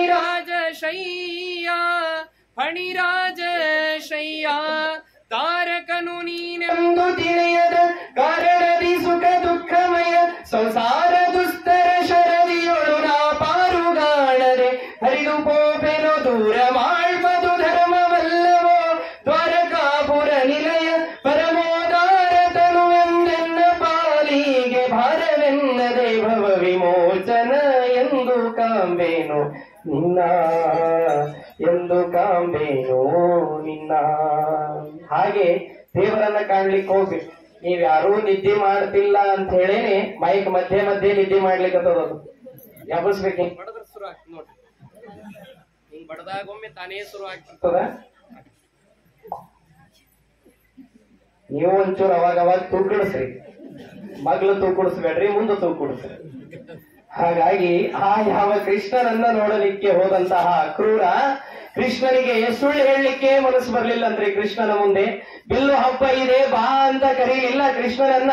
ನಿನ್ನ ಸಂಹಾರಕ್ಕಾಗಿ ಕಂಸ ಕರೀತಾ ಇದ್ದಾನೆ, ಬಂದು ಬಿಡು ಅಂದ್ಬಿಟ್ಟು. ದೇವರ ಮುಂದಿದ್ದಾಗ ಸುಳ್ಳು ಹೇಳಬಾರದ್ರಿ. ನಾವು ದೇವರ ಮುಂದೆ ಹೆಚ್ಚಿನ ಸುಳ್ಳು ಹೇಳ್ತಿರ್ತೀವಿ, ದೇವ್ರೇ ನಾ ಎಷ್ಟು ಚಲೋ ಇದ್ದೀನಲ್ಲ ಅಂತ. ಅದೇ ದೊಡ್ಡ ಸುಳ್ಳ್ರಿ. ಸ್ವಲ್ಪ ಇತಿಹಾಸ ತೆಗಿರಿ ಗೊತ್ತಾಗ್ಬಿಡುತ್ತೆ ನಾವ್ ಎಷ್ಟು ಖರಾಬ್ ಇದ್ದೀವಿ ಅಂತ ಹೇಳಿ ಅಲ್ವಾ. ಇದೇ ದೊಡ್ಡ ಸುಳ್ಳು ದೇವರ ಮುಂದೆ ಹೇಳೋದು. ದೇವರಿಗೆ ಗೊತ್ತಿಲ್ಲೇನು ನಾವು ಏನಿದ್ದೇವೆ ಅಂತ ಅವನಿಗೆ ಗೊತ್ತಿಲ್ಲೇನು. ಎಲ್ಲರಲ್ಲಿ ನೀನಾಗಿ ಸುಮನಸರಲ್ಲಿ ಅತಿಹಿತನಾಗಿ ಆದವರಲ್ಲಿ ಬಾಂಧವನಾಗಿ ದಾನವರಲ್ಲಿ ಹಗೆಯಾಗಿ ಕೊಲ್ಲಿಸಿದೆ ಭೀಮಾರ್ಜುನರ ಕೈಯಲ್ಲಿ ಕೌರವರ ಕುಲವನೆಲ್ಲವ ಬಲ್ಲಿದನು ನೀನ ಹುದು ರಕ್ಷಿಸೋ ನಮ್ಮ ನರವರತ ಮಂಗಳಾತ್ಮಕ ದುರಿತ ದಿಮಿರ ಪತಂಗ ಗರುಡ ತುರಂಗ ರಿಪುಮದ ಭಂಗ ಕೀರ್ತಿ ತರಂಗ ಪುರಹರ ಸಂಗ ನೀಲಾಂಗ ಅಂಗದ ಪ್ರಿಯ ರಂಗ ಪದಕ ಲಿಂಗ ಮರ್ದನ ಅಮಿತ ಕರುಣ ಪಾಂಗ ಶ್ರೀ ನರಸಿಂಹ ರಕ್ಷಿಸೋ ನಮ್ಮ ನರವರತ. ಅಂತಹ ದೇವರಿಗೆ ಗೊತ್ತಿಲ್ಲೇನು ನಾವೇನು ಅಂತ ಅದೇ ದೇವರ ಮುಂದೆ ಹೇಳ್ಕೊತಿರ್ತೀವಿ. ನಾ ಇಷ್ಟು ಏಕಾದಶಿ ಮಾಡೀನಿ, ನಾ ಇಷ್ಟು ಚಾತುರ್ಮಾಸಿ ಮಾಡೀನಿ, ಒಟ್ಟ ಏಕಾದಶಿ ದಿವಸ ಏನೇನೇನೇನೇನೇನೇನು ಭಕ್ರಿ ಚಪಾತಿ ಏನೇನೇನೇನು ತಿಂದಿಲ್ಲ ಸ್ವಾಮಿ. ಅನ್ನ ಚಿತ್ರಾನ್ನ ಪುಳಿಯೋಗರೆ ಪಲಾವ್ ಏನೇನೇನೇನು ತಿಂದಿಲ್ಲ. 3 ಸಲ ಸಾಬುದಾನಿ, 2 ಸಲ ಸೂಸ್ಲ, 3 ಸಲ ಹಾಲು, 2 ಸಲ ಚಾ, 1 ಸಲ ಅವಲಕ್ಕಿ, ಮುಗಿದೋಯ್ತು. ಇಷ್ಟೇ. ಯಾವ ಮೊಸರು ಇರ್ಲಾರ್ದ ತಿಂತೀವಿ ಅದಲ್ಲ. ದೇವರ ಮುಂದೆ ಯಾವತ್ತೂ ಸುಳ್ಳು ಹೇಳುವಂತೆ ನಡೆದುಕೊಳ್ಳಬಾರದು. ಹಾಗೆ ದೇವರ ಮುಂದೆ ಇರಬೇಕಂತೆ. ಅದಕ್ಕಾಗಿ ಅಕ್ರೂರ ಸುಳ್ಳೇ ಹೇಳಲಿಲ್ಲ. ಆಗ್ಲಿ ಅಂತ ರಥದಲ್ಲೇ ಕರ್ಕೊಂಡು ಬಂದ್ಬಿಟ್ರು. ದಾರಿಯೊಳಗ ಯಮುನೆಯಲ್ಲಿ ಸಂಧ್ಯಾ ವಂದನೆಗಾಗಿ ಇಳದ್ನಂತೆ. ಇಳಿದಾಗ ಭಗವಂತ ನೀರಿನಲ್ಲಿ ಮುಳುಗಿಸಿ ತನ್ನ ವೈಕುಂಠವನ್ನೇ ತೋರಿಸಿದ. ಸಂತತ ಸೌಖ್ಯವೆಂಬೋ ಕಾವೇರಿಯ ಅಂತರಂಗದೊಳ್ಳೆಲೇಸಿ ಸಂತೋಷದಿಂದ ಅನಂತನ ಮ್ಯಾಲೆ ನಿಶ್ಚಿಂತೆಯೊಳ್ಳ ಕೂಮಿ ಭೂಕಾಂತೆಯರು ಸೇವಿಪ ಎಂಥ ಪಾವನ ಪಾದವೋ. ಅವತ್ತು ಅಕ್ರೂರನಿಗೆ ನೀರಿನಲ್ಲಿ ತೋರಿದಂತಹ ಪಾದ ಇವತ್ತು ಕಣ್ಣಿಲ್ಲದೆ ಇರುವ ನನ್ನ ಭಕ್ತನಿಗೆ ಕಣ್ಣು ಕೊಡುವುದಿಲ್ಲೇನು ಅಂತ ಈ ಚಿಂತನೆ ವಾದಿರಾಜರು ಮಾಡಿದ್ರು. ಇಲ್ಲಿ 2 ನುಡಿ ಇದೆ, ಅದನ್ನ ಹೇಳಿ ನನ್ನ ಪ್ರವಚನವನ್ನ ಮುಗಿಸ್ತೇನೆ. ಚೆಂಡು ತರುವ ನೆಪದಿ ಕಾಳಿಂಗನ ಉದ್ದಂಡ ಮಡುವ ಧೂಕಿ ಚಂಡ ಕಾಳಿಂಗನ ಮಂಡೆಯೊಳಗೆ ಪಾದ ಪುಂಡರಿಕವನಿಟ್ಟು ತಾಂಡವನಾಡಿದ ಒಲಿದು ಗಯಾಸುರನ ಶಿರದೋಳಿತ್ತು ಹಲವು ಭಕ್ತರ ಸಲುಹಿದ ನೆಲೆಸಿ ಉಡುಪಿಲಿಯನ್ನ ಹೃದಯ ಕಮಲದಲ್ಲಿ ತೊಲಗದೆ ಇರುತ್ತಿಪ್ಪ ಸುಲಭ ಶ್ರೀ ಹಯವದನ ಎಂಥ ಪಾವನ ಪಾದವೋ. ಹಾಗಾಗಿ ಆ ಚಂಡ ತರ್ಲಿಕ್ಕೆ ಹೋದಂತಹ ಬಲರಾಮನನ್ನ ಬಿಟ್ಟು ಕಾಳಿಂಗನ ಮೇಲೆ ಕುಣದ್ನಂತ್ರಿ ನಮ್ಮ ಭಗವಂತ. ಹೆಂಗ ಕುಣದ ನಮ್ಮ ಭಗವಂತ ಅಂತಂದ್ರ ರಿಮಿಕ್ಸು ಡಿಜೆ ಸಾಂಗ್ ಗಳಿಗೆ ಹೆಂಗ ಕುಣಿಬೇಕು ಹಂಗ ಕುಣದ್ನಂತ್ರಿ. ಯಾಕೆ ದೇವರು ಅವನ ತಲೆ ಮೇಲೆ ಹಂಗ ಕುಣದ ಅಂತಂದ್ರೆ ಒಬ್ಬರಿಗಿಂತ ಒಬ್ರು ಡೊಳ್ಳಿನ ಕೈ ಮೇಲ್ ಭರಮಪ್ಪ ಹಾಕ್ಯಾನ ತಾಳವ ಶಿವನಪ್ಪ ತಟ್ಯಾನ್ ಮ್ಯಾಲ್ ಒಳ್ಳೊಳ್ಳೆ ಪದಗಳ ಹನುಮಪ್ಪ ಹಾಡ್ಯಾನ ಚಲುವ ಕನಕಪ್ಪ ಕುಣಿದಾನ್ ಮ್ಯಾಲ್. ಯಾರೀ ನಮ್ಮ ಬ್ರಹ್ಮದೇವರು ಡೊಳ್ಳ ಬಾರಿಸ್ಬೇಕಂತ್ರಿ, ರುದ್ರದೇವರು ತಾಳ ಬಾರಿಸ್ಬೇಕು. ಇನ್ನು ಹನುಮಂತ ದೇವರು ಹಾಡ್ಲಿಕ್ಕತ್ರ ಹಾಡ್ಲಿಕ್ಕತ್ರೇ ಗಾಬರಿ ಆಗಿರ್ತದೆ, ಇನ್ನು ಹಾಡ್ಲಿಕ್ಕತ್ರ ಗತಿ ಏನ್ರಿ? ಎಷ್ಟು ಅದ್ಭುತವಾಗಿ ಹಾಡ್ಲಿಕ್ಕಿಲ್ಲ ಹನುಮಂತ ದೇವರು. ನಮ್ಮೆಲ್ಲಾರ ಹಾಡು ಚಂದ ಬರಬೇಕು ಅಂದ್ರೆ ಹನುಮಂತ ದೇವರ ಅನುಗ್ರಹ ಇರಬೇಕು. ಹೀಗಾಗಿ ನೂನಂ ವ್ಯಾಕರಣಂ ಕೃಷ್ಣಂ ಅನೇನ ಬಹುಲಾಶ್ವತಂ ಉಚ್ಚಾರಯತಿ ಕಲ್ಯಾಣಿ ವಾಚಂ ಹೃದಯ ಹಾರಿಣೀಂ ಅಂತ ವಾಲ್ಮೀಕಿ ರಾಮಾಯಣದಲ್ಲಿ ವಾಲ್ಮೀಕಿಗಳಿಗೆ ನಾರದರು ತಿಳಿಸುವಾಗ ರಾಮನ ಮಾತನ್ನ ತಿಳಿಸಿದರಂತೆ. ಇಷ್ಟು ಕ್ರಮಬದ್ಧವಾಗಿ ದೋಷಗಳಿಲ್ಲದೆ ವ್ಯಾಕರಣಕ್ಕೆ ತಕ್ಕಂತೆ ಮನೋಹರವಾದ ಸುಂದರವಾದ ಮನಸ್ಸಿಗೆ ಹಿತವಾಗುವಂತೆ ಮಾತನಾಡುವ ಏಕೈಕ ವ್ಯಕ್ತಿ ಅಂದ್ರೆ ಅದು ಹನುಮಂತ ದೇವರು ಅಂತ ರಾಮದೇವರು ಲಕ್ಷ್ಮಣನಿಗೆ ಹೇಳ್ತಾರೆ. ಬರೇ ಮಾತಾಡಿದ್ರೆ ಹಿಂಗ, ಇನ್ನು ಹಾಡಿದ್ರೆ ಹೆಂಗಿರ್ಬೇಕು?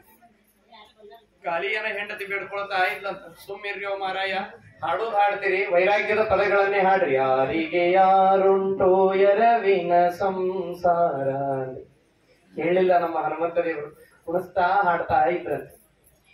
ಆಗ ಆ ಯಾವ ಕಾಲಿಯನ ತಲೆಯ ಮೇಲೆ ಇಟ್ಟು ಕಾಲಿಯನ ಉದ್ಧಾರ ಮಾಡಿದ ಪಾದ ನನ್ನ ಭಕ್ತನಿಗೆ ಕಣ್ಣುಗಳನ್ನ ಕೊಟ್ಟು ಉದ್ಧಾರ ಮಾಡೋದಿಲ್ಲೇನು ಅಂತ ಪ್ರಾರ್ಥನೆ ಮಾಡಿದರು ವಾದಿರಾಜರು.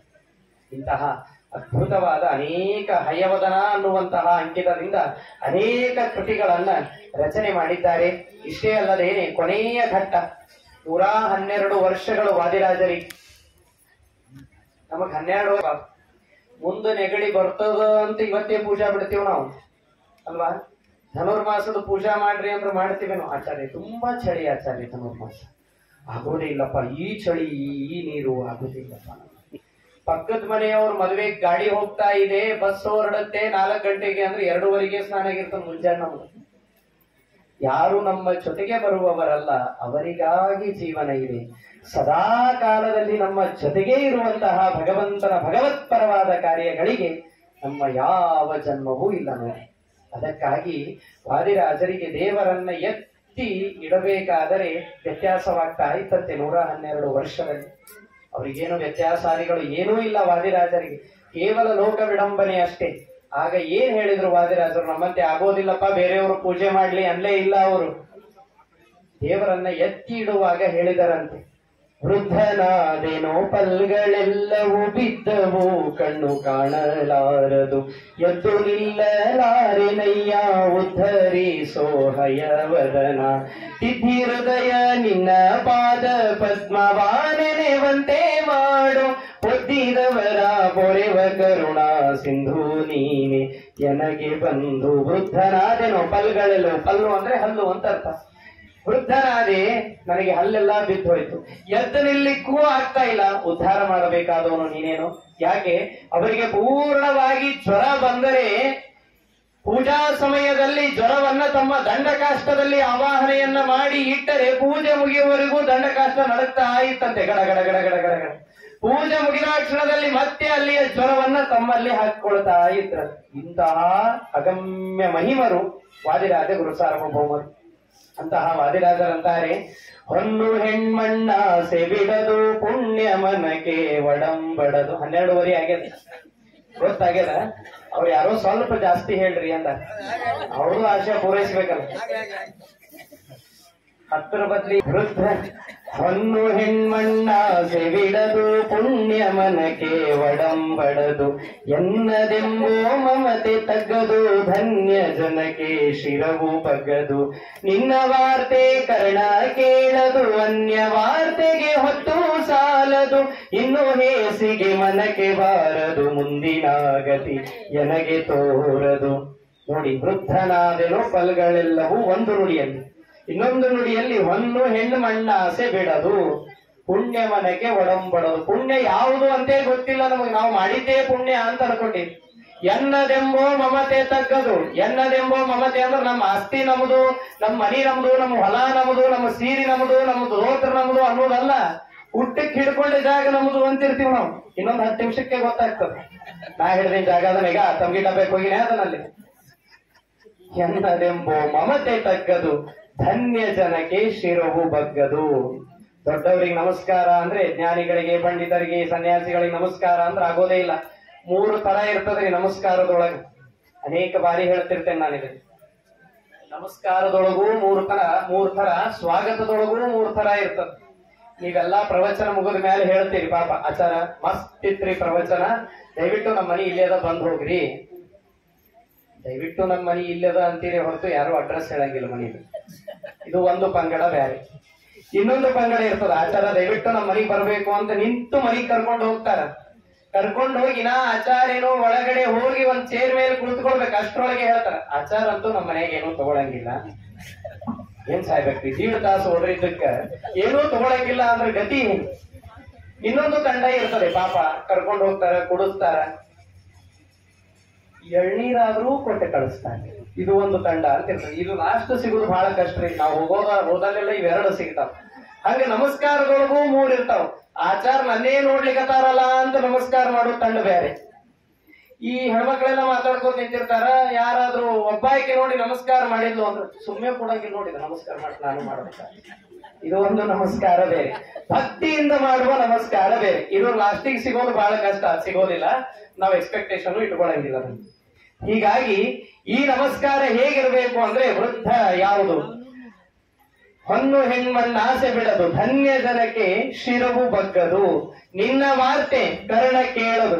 ಸಾಕು ಅನ್ನಿಸ್ಬಿಡ್ತದ. ಸ್ವಲ್ಪ ಏನಾದ್ರೂ ಪುರಾಣ ಆಂತರಿಕವಾಗಿ ಹೋಯ್ತು ಅಂದ್ರೆ ಏನೋ ಹೇಳಿಕತ್ತಾರಪ್ಪ ಆಚಾರ, ಏನ್ ತಪ್ಪು ಮಾಡಿದ್ಯಾ, ಮಿಸ್ ಮಾಡ್ಕೊಂಡಿ ನೋಡು. ಪೂರ್ವಾರಾಧನೆಯಲ್ಲಿ ಅವನೂರೊಳಗೆ ಆಚಾರ ಪ್ರವಚನ್ರ ಹೇಳಿದ್ರು, ಅದ್ಭುತ ಹೇಳಿದ್ರು, ಬರ್ಬೇಕಾಗಿತ್ತು. ಯಾರು ಬಂದಿದ್ರು ಇಂಥ ಆಚಾರ ಬಂದಿದ್ರು, ಏನ್ ಹೇಳಿದ್ರು ನಾನು ಅವ್ರ ಬಾಯಿಲೇನೆ ಕೇಳ್ಬೇಕು. ನಮ್ಮ ಮನೆ ಬಾರ್ರಿ ಪಾಪ, ಧನ್ಯ ಜನಕ್ಕೆ ಶಿರವು ಬಗ್ಗದು, ನಿನ್ನ ವಾರ್ತೆ ಕರ್ಣ ಕೇಳದು, ಅನ್ಯ ವಾರ್ತೆಗೆ ಹೊತ್ತು ಸಾಲದು. ಆಕಿ ಶಾಂತಾಬಾಯಿ ಬಂದಿದ್ಲ ಮಾರಾತಿ, ಕಾಂತಾಬಾಯಿ ಸುದ್ದಿ ಹೇಳಿದ್ಲಕಿ ಸುರುಳಿ ಅಲ್ವಾ. ಅನ್ಯ ವಾರ್ತೆಗೆ ಹೊತ್ತು ಸಾಲದು, ಇನ್ನು ಹೇಸಿಗೆ ಮನೆಗೆ ಬಾರದು, ಮುಂದಿನ ಗತಿ ನನಗೆ ತೋರದು, ಈಗಲೋ ಇನ್ಯಾವಾಗಲೋ ಅಂತ ವಾದಿರಾಜರು ಪ್ರಾರ್ಥನೆ ಮಾಡಿದರೆ, ತಮ್ಮ ಇಡೀ ಮುಂದಿನ 8 ವರ್ಷಗಳ ಕಾಲದ ಜೀವಿತ ಅವಧಿಯಲ್ಲಿ ಪೂಜಾ ಸಮಯದಲ್ಲಿ ಗಟ್ಟಿಯಾದಂತಹ 18ರ ಶರೀರವಾಗಬೇಕು. ಪೂಜೆ ಮುಗಿದ ಕ್ಷಣದಲ್ಲಿ ಮತ್ತೆ ವೃದ್ಧಾಪ್ಯಕ್ಕೆ ಜಾರಬೇಕು ವಾದಿರಾಜರು. ಸಂಚಾರ ಕ್ರಮದಲ್ಲಿ ಒಂದು ದಾರಿಯಲ್ಲಿ ಒಂದು ಸಮಾಧಿ, ಆ ಸಮಾಧಿಯ ಮೇಲೆ ವಾದಿರಾಜರು ಕುಳಿತುಕೊಂಡ್ರಂತೆ. ಕುಳಿತುಕೊಂಡ ಕ್ಷಣದಲ್ಲಿ ರಾಜಭಟರು ನೋಡಿದ್ರು, ಇಲ್ಲ ಇದು ಒಂದು ರಾಜನ ಮಗನ ಸಮಾಧಿ, ಆ ಸಮಾಧಿ ಮೇಲೆ ಕುಳಿತುಕೊಂಡ್ರೆ ನಿಮ್ಮ ಸನ್ಯಾಸವೇ ಹೋದಂತೆ ಅಂತ ರಾಜಭಟರು ಹೇಳಿದ್ರು. ವಾದಿರಾಜರಂತಾರೆ, ಇದು ಸಮಾಧಿ ಯಾವಾಗ ಒಳಗಿದ್ದ ಸತ್ರ ಸಮಾಧಿ, ಇವ ಸತ್ಯ ಇಲ್ಲ ಅಂದ್ರು ವಾದಿರಾಜರು. ಸಾವಿರ ಆತನಿಗೆ ಅವ ಹೋಗೇ 12 ವರ್ಷ ಆತ್ರಿ, ತಿರುಗಿ 12 ಇದು ಹಾಗೆ ವರ್ಷಾಂತಿಕ ಆಗ್ಯಾವ ಅವನು ಅಂದ್ರು. ನಿಮ್ಮ ರಾಜರನ್ನೇ ಕರ್ಕೊಂಡು ಬರ್ರಿ, ನೀವನು ಸತ್ತಿಲ್ಲ ಅಂತ ಹೇಳಿದ್ರು. ಆಯ್ತು ಅಂತ ರಾಜರನ್ನ ಕರೆದುಕೊಂಡು ಬಂದರೆ, ಆ ದೇಶದ ಆ ಒಂದು ಪ್ರಾಂತದ ರಾಜನನ್ನ ಕರೆದುಕೊಂಡು ಬಂದರೆ, ವಾದಿರಾಜರು ಸಮಾಧಿಯಿಂದ ಎದ್ದು ಹೇಳಿದರಂತೆ, ಈ ಸಮಾಧಿಯನ್ನ ಅಗೆಯಿರಿ ನೋಡೋಣ ಅಂತ. 12ನೇ ವರ್ಷಕ್ಕೆ ಮಗು ಸತ್ತಿತ್ತು, ಪಾಪ ರಾಜನ ಮಗು, ಅದನ್ನ ಭೂಗತ ಮಾಡಿದ್ದರು. ತೆಗೆದರೆ 24 ವರ್ಷಕ್ಕೆ ಎಷ್ಟು ಬೆಳೆಯಬೇಕು ಅಷ್ಟು ಮಗು ಒಳಗಡೆನೆ ಬೆಳೆದು ಎದ್ದು ಹೊರಗಡೆ ಬಂದನಂತೆ ವಾದಿರಾಜರ ಅನುಗ್ರಹದಿಂದ. ಇಂತಹ ವಾದಿರಾಜರೇ ನಮ್ಮ ಜೀವನದಲ್ಲಿ ಯಾವುದನ್ನಾದರೂ ಪಡೆಯಬೇಕು ಅಂದರೆ ವಾದಿನಾಂ ರಾಜ, ಆ ವಾದಿರಾಜರ ಅನುಗ್ರಹ ಇರಬೇಕಂತೆ. ಇದೇ ನೋಡಿ, ವಾದಿರಾಜರು ಮಾಡಿದ ಕೇವಲ ಸ್ತೋತ್ರ ಸಾಹಿತ್ಯ ಪವಾಡಗಳು ಅವು ಮಾತ್ರ ಅಲ್ಲ, ವಾದಿರಾಜರ ಒಂದೊಂದು ಹೆಜ್ಜೆಯೂ ಕೂಡ ನಮ್ಮ ಜೀವನಕ್ಕೆ ಒಂದು ದಾರಿದೀಪವನ್ನಾಗಿ ತೋರಿಕೊಟ್ಟಂತಹ ಮಹಾನುಭಾವರು. ಕಾಮಧೇನು ಯಥಾಪೂರ್ವಂ ಸರ್ವಾಭೀಷ್ಟ ಫಲಪ್ರದ ತಥಾ ಕಲವು ವಾದಿರಾಜ ಶ್ರೀಪಾದೋ ಅಭೀಷ್ಟದ ಸತಾಂ. ರಾಯರಿಗಿಂತ ಮೊದಲಿಗೇನೆ ಕಾಮಧೇನುಗಳು ಅಂತ ಅನ್ನಿಸಿಕೊಂಡ ಮಹಾನುಭಾವರು ವಾದಿರಾಜ ಗುರು ಸಾರ್ವಭೌಮರು. ವಾದಿರಾಜ ಮುನಿಪ ಹಯಮುಖ ಪಾದ ಕಮಲ ಮಧುಪ ಅಂತ ಅಂತಹ ವಾದಿರಾಜ ಗುರು ಸಾರ್ವಭೌಮರ ಪೂರ್ವಾರಾಧನೆಯ ಸಂದರ್ಭದಲ್ಲಿ ಈ ಒಂದು ಕ್ಷೇತ್ರದಲ್ಲಿ ನಾವು ಸೇರಿದ್ದೇವೆ. ವಾದಿರಾಜರ ಒಂದು ಶ್ರೇಷ್ಠವಾದಂತಹ ಸನ್ನಿಧಾನ ಇಲ್ಲಿ ಇದೆ. ಇನ್ನು ಆ ಸ್ತೋತ್ರ ಸಾಹಿತ್ಯದ ಬಗ್ಗೆ ಮಧ್ಯ ಮಧ್ಯದಲ್ಲಿ ನಾನು ಕಥೆಗಳನ್ನ ಹೇಳಿದ್ದೇನೆ. ಅವರ ಜೀವನ ಚರಿತ್ರೆಯ ಬಗ್ಗೆ ನಾಳೆ ನಾಡಿದ್ದು ಇನ್ನೂ ಅನೇಕ ವಿದ್ವಾಂಸರು ಮಾತನಾಡುವವರಿದ್ದಾರೆ. ನಾರಾಯಣ ಎನ್ನುವಂತಹ ಬ್ರಾಹ್ಮಣನಿಗೆ ವಿಶೇಷವಾದಂತಹ ಸ್ಥಾನಮಾನವನ್ನ ಭೂತರಾಜರ ರೂಪದಲ್ಲಿ ನೀಡಿದ ಮಹಾನುಭಾವರು ವಾದಿರಾಜ ಗುರು ಸಾರ್ವಭೌಮರು.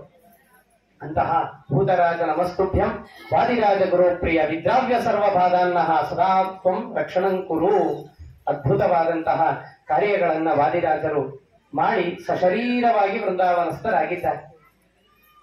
ವೇದ ವೇದ್ಯ ತೀರ್ಥರು ಅಂತ ವಾದಿರಾಜ ತೀರ್ಥರ ಶಿಷ್ಯರು. ಮುಂದೆ ವಾದಿರಾಜರು ವೇದವೇದ್ಯರಿಗೆ ಆಶ್ರಮವನ್ನ ಕೊಡ್ತಾರೆ.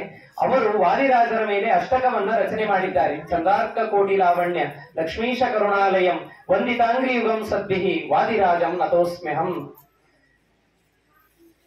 ದುರ್ವಾದಿ ಮತ್ತ ವಿರದ ಕಂಠೀರವ ಮಹರ್ನಿಶಂ ವಂದಿತಾಂಗ್ರಿ ಯುಗಂ ಸದ್ಭಿಹಿ ವಾದಿರಾಜಂ ನತೋಸ್ಮ್ಯಹಂ ಅಂತ ಅನೇಕ ಶ್ಲೋಕಾತ್ಮಕವಾದ 8 ಶ್ಲೋಕಗಳಿಂದ ಕೂಡಿದ ವಾದಿರಾಜರ ಅಷ್ಟಕವನ್ನ ಮಾಡಿದ್ದಾರೆ. ವಾದಿ ವಂದ್ಯ ತೀರ್ಥರು ಅಂತ ಮುಂದೆ ಅದೇ ಪರಂಪರೆಯಲ್ಲಿ ಬರುವಂತವರು, ಅಂಥವರು ಕೂಡ ಆ ವಾದಿರಾಜರ ಸ್ತೋತ್ರವನ್ನ ಮಾಡಿದ್ದಾರೆ. ಇನ್ನೂ ಅದ್ಭುತವಾದಂತಹ ಕಾರ್ಯವನ್ನ ಸಾಕ್ಷಾತ್ ಬದರಿಕಾಶ್ರಮಕ್ಕೆ ಹೋಗಿ ವೇದವ್ಯಾಸ ದೇವರ ಯಾವ ಶ್ರೀಮದ್ ಆನಂದ ತೀರ್ಥ ಭಗವತ್ಪಾದಾಚಾರ್ಯರ ದರ್ಶನವನ್ನ ಪಡೆದು ಶ್ರೀಮದ್ ಆನಂದ ತೀರ್ಥ ಭಗವತ್ಪಾದಾಚಾರ್ಯರಿಂದ ತ್ರಿವಿಕ್ರಮ ದೇವರನ್ನ ಪಡೆದಂತಹ ಮಹಾನುಭಾವರು ವಾದಿರಾಜ ಗುರು ಸಾರ್ವಭೌಮರು. ಇಲ್ಲಿದ್ದು ಬದರಿಗೆ ಹೋಗಿ ಬರ್ಬೇಕಾದ್ರೆ 6 ಆಗಿರ್ತದ 3 6 ಆಗಿರ್ತದ್ರಿ ನಮಗ್. ಆಚಾರ್ಯ ಬದರಿ ಯಾತ್ರೆಗೆ ಹೋಗ್ಬೇಕಂತೇನಿ, ಹೋಗ್ ಬರ್ಲಾ ಬೇಡವಾ ಅಂತ ಕೇಳಿದ್ಲು ಪಾಪ. ಆಚಾರ್ಯ ಏನಂದ್ರು ಅವಶ್ಯ ಹೋಗ್ ಬರ್ರಿ ಅಂತ. ಹೋಗಿ ಸೊಸೆಗೆ ಹೇಳಿದ್ಲು, ಆಚಾರ್ಯ ಹೇಳ್ಯಾರ ಬದರಿ ಯಾತ್ರಕ್ ಹೋಗ್ಬಾ ಅಂದಾರ. ಅವ್ರದೇನ್ ಮಾತು ಕೇಳ್ತೀರಿ ಅತ್ತಿ, ಅವ್ರಿಗೆ ನೀವು ಹೋಗಿ ಹೊಳ್ಳಿ ಬಂದ್ರು ಸಂತೋಷನೇ, ಹೊಳ್ಳಿ ಬರ್ದೇ ಇದ್ರು ಸಂತೋಷನೇ. ನೀವು ವಾಪಸ್ ಬಂದ್ರ ಬದರಿ ಸಮಾರಾಧನೆ ಊಟ, ನೀವು ಬರ್ಲಿಲ್ಲ ಅಂತಂದ್ರ ವೈಕುಂಠ ಸಮಾರಾಧನೆ ಊಟ. ಅವ್ರ ಮಾತೇನ್ ಕೇಳ್ತೀರಿ? ಹಾಗನಬಾರದು. ಯಾವಾಗಲೂ ಅದ್ಭುತವಾದಂತಹ ಚಿಂತನೆಗಳನ್ನ ಇನ್ನೊಬ್ಬರ ಮನಸ್ಸಿನಲ್ಲಿ ಬಿತ್ತಿ ಧರ್ಮ ಕಾರ್ಯಗಳು ನಡೆಯುವಂತೆ ಮಾಡಬೇಕು. ಅದಕ್ಕೆ ವಾದಿರಾಜರಂತಾರೆ, ಜೀವನದಲ್ಲಿ ಹೇಗೆ ಬದುಕಬೇಕು?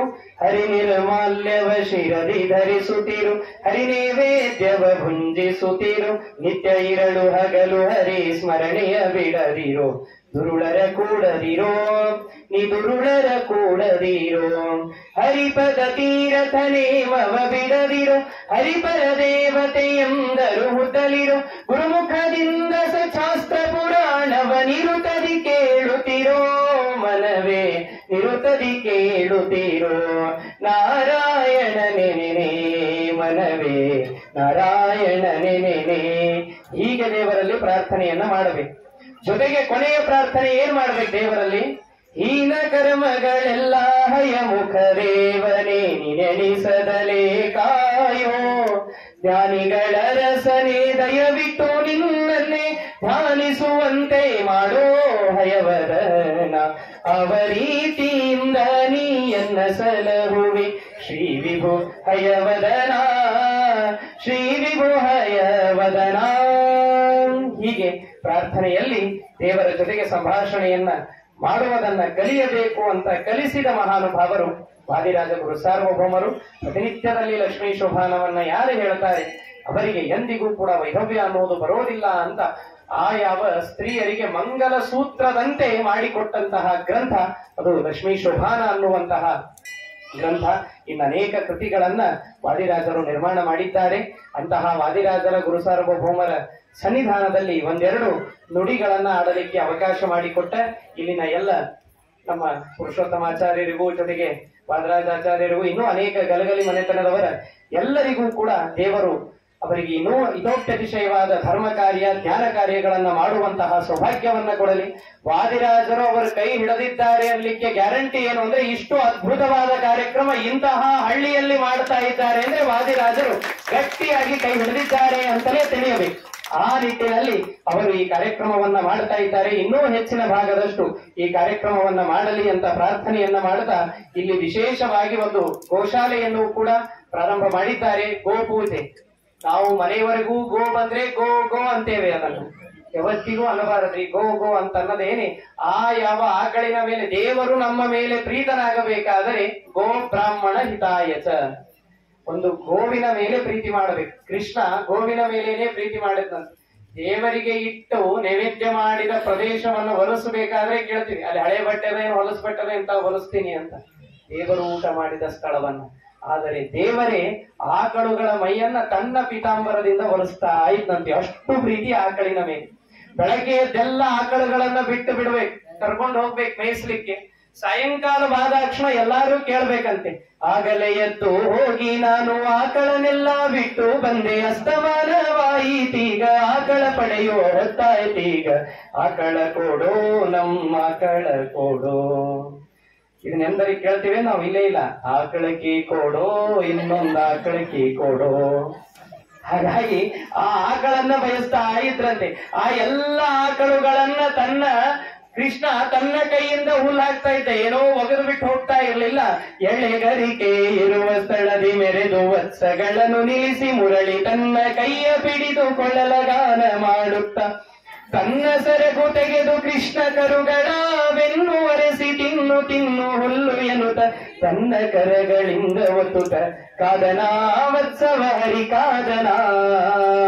ಅಂತಹ ಆಕಳುಗಳನ್ನ ತನ್ನ ಕೈಯಿಂದ ಅವುಗಳಿಗೆ ಮೇವನ್ನ ತಿನ್ನಿಸಿ ತನ್ನ ಬಟ್ಟೆಯಿಂದ ಅವುಗಳ ಮೈಯನ್ನ ಒರೆಸ್ತಾ ಇದ್ದು. ಅಷ್ಟು ಪ್ರೀತಿ ಭಗವಂತನಿಗೆ ಆಕಳಿನ ಮೇಲೆ. ಹಾಗೆ ಆ ಭಗವಂತನ ಪ್ರೀತಿ ನಮ್ಮ ಮೇಲೆ ಆಗಬೇಕಾದರೆ, ನಮ್ಮ ಪ್ರೀತಿ ಆಕಳಿನ ಮೇಲೆ ಆದರೆ ಆ ಭಗವಂತನ ಪ್ರೀತಿ ನಮ್ಮ ಮೇಲೆ ಆಗ್ತದೆ.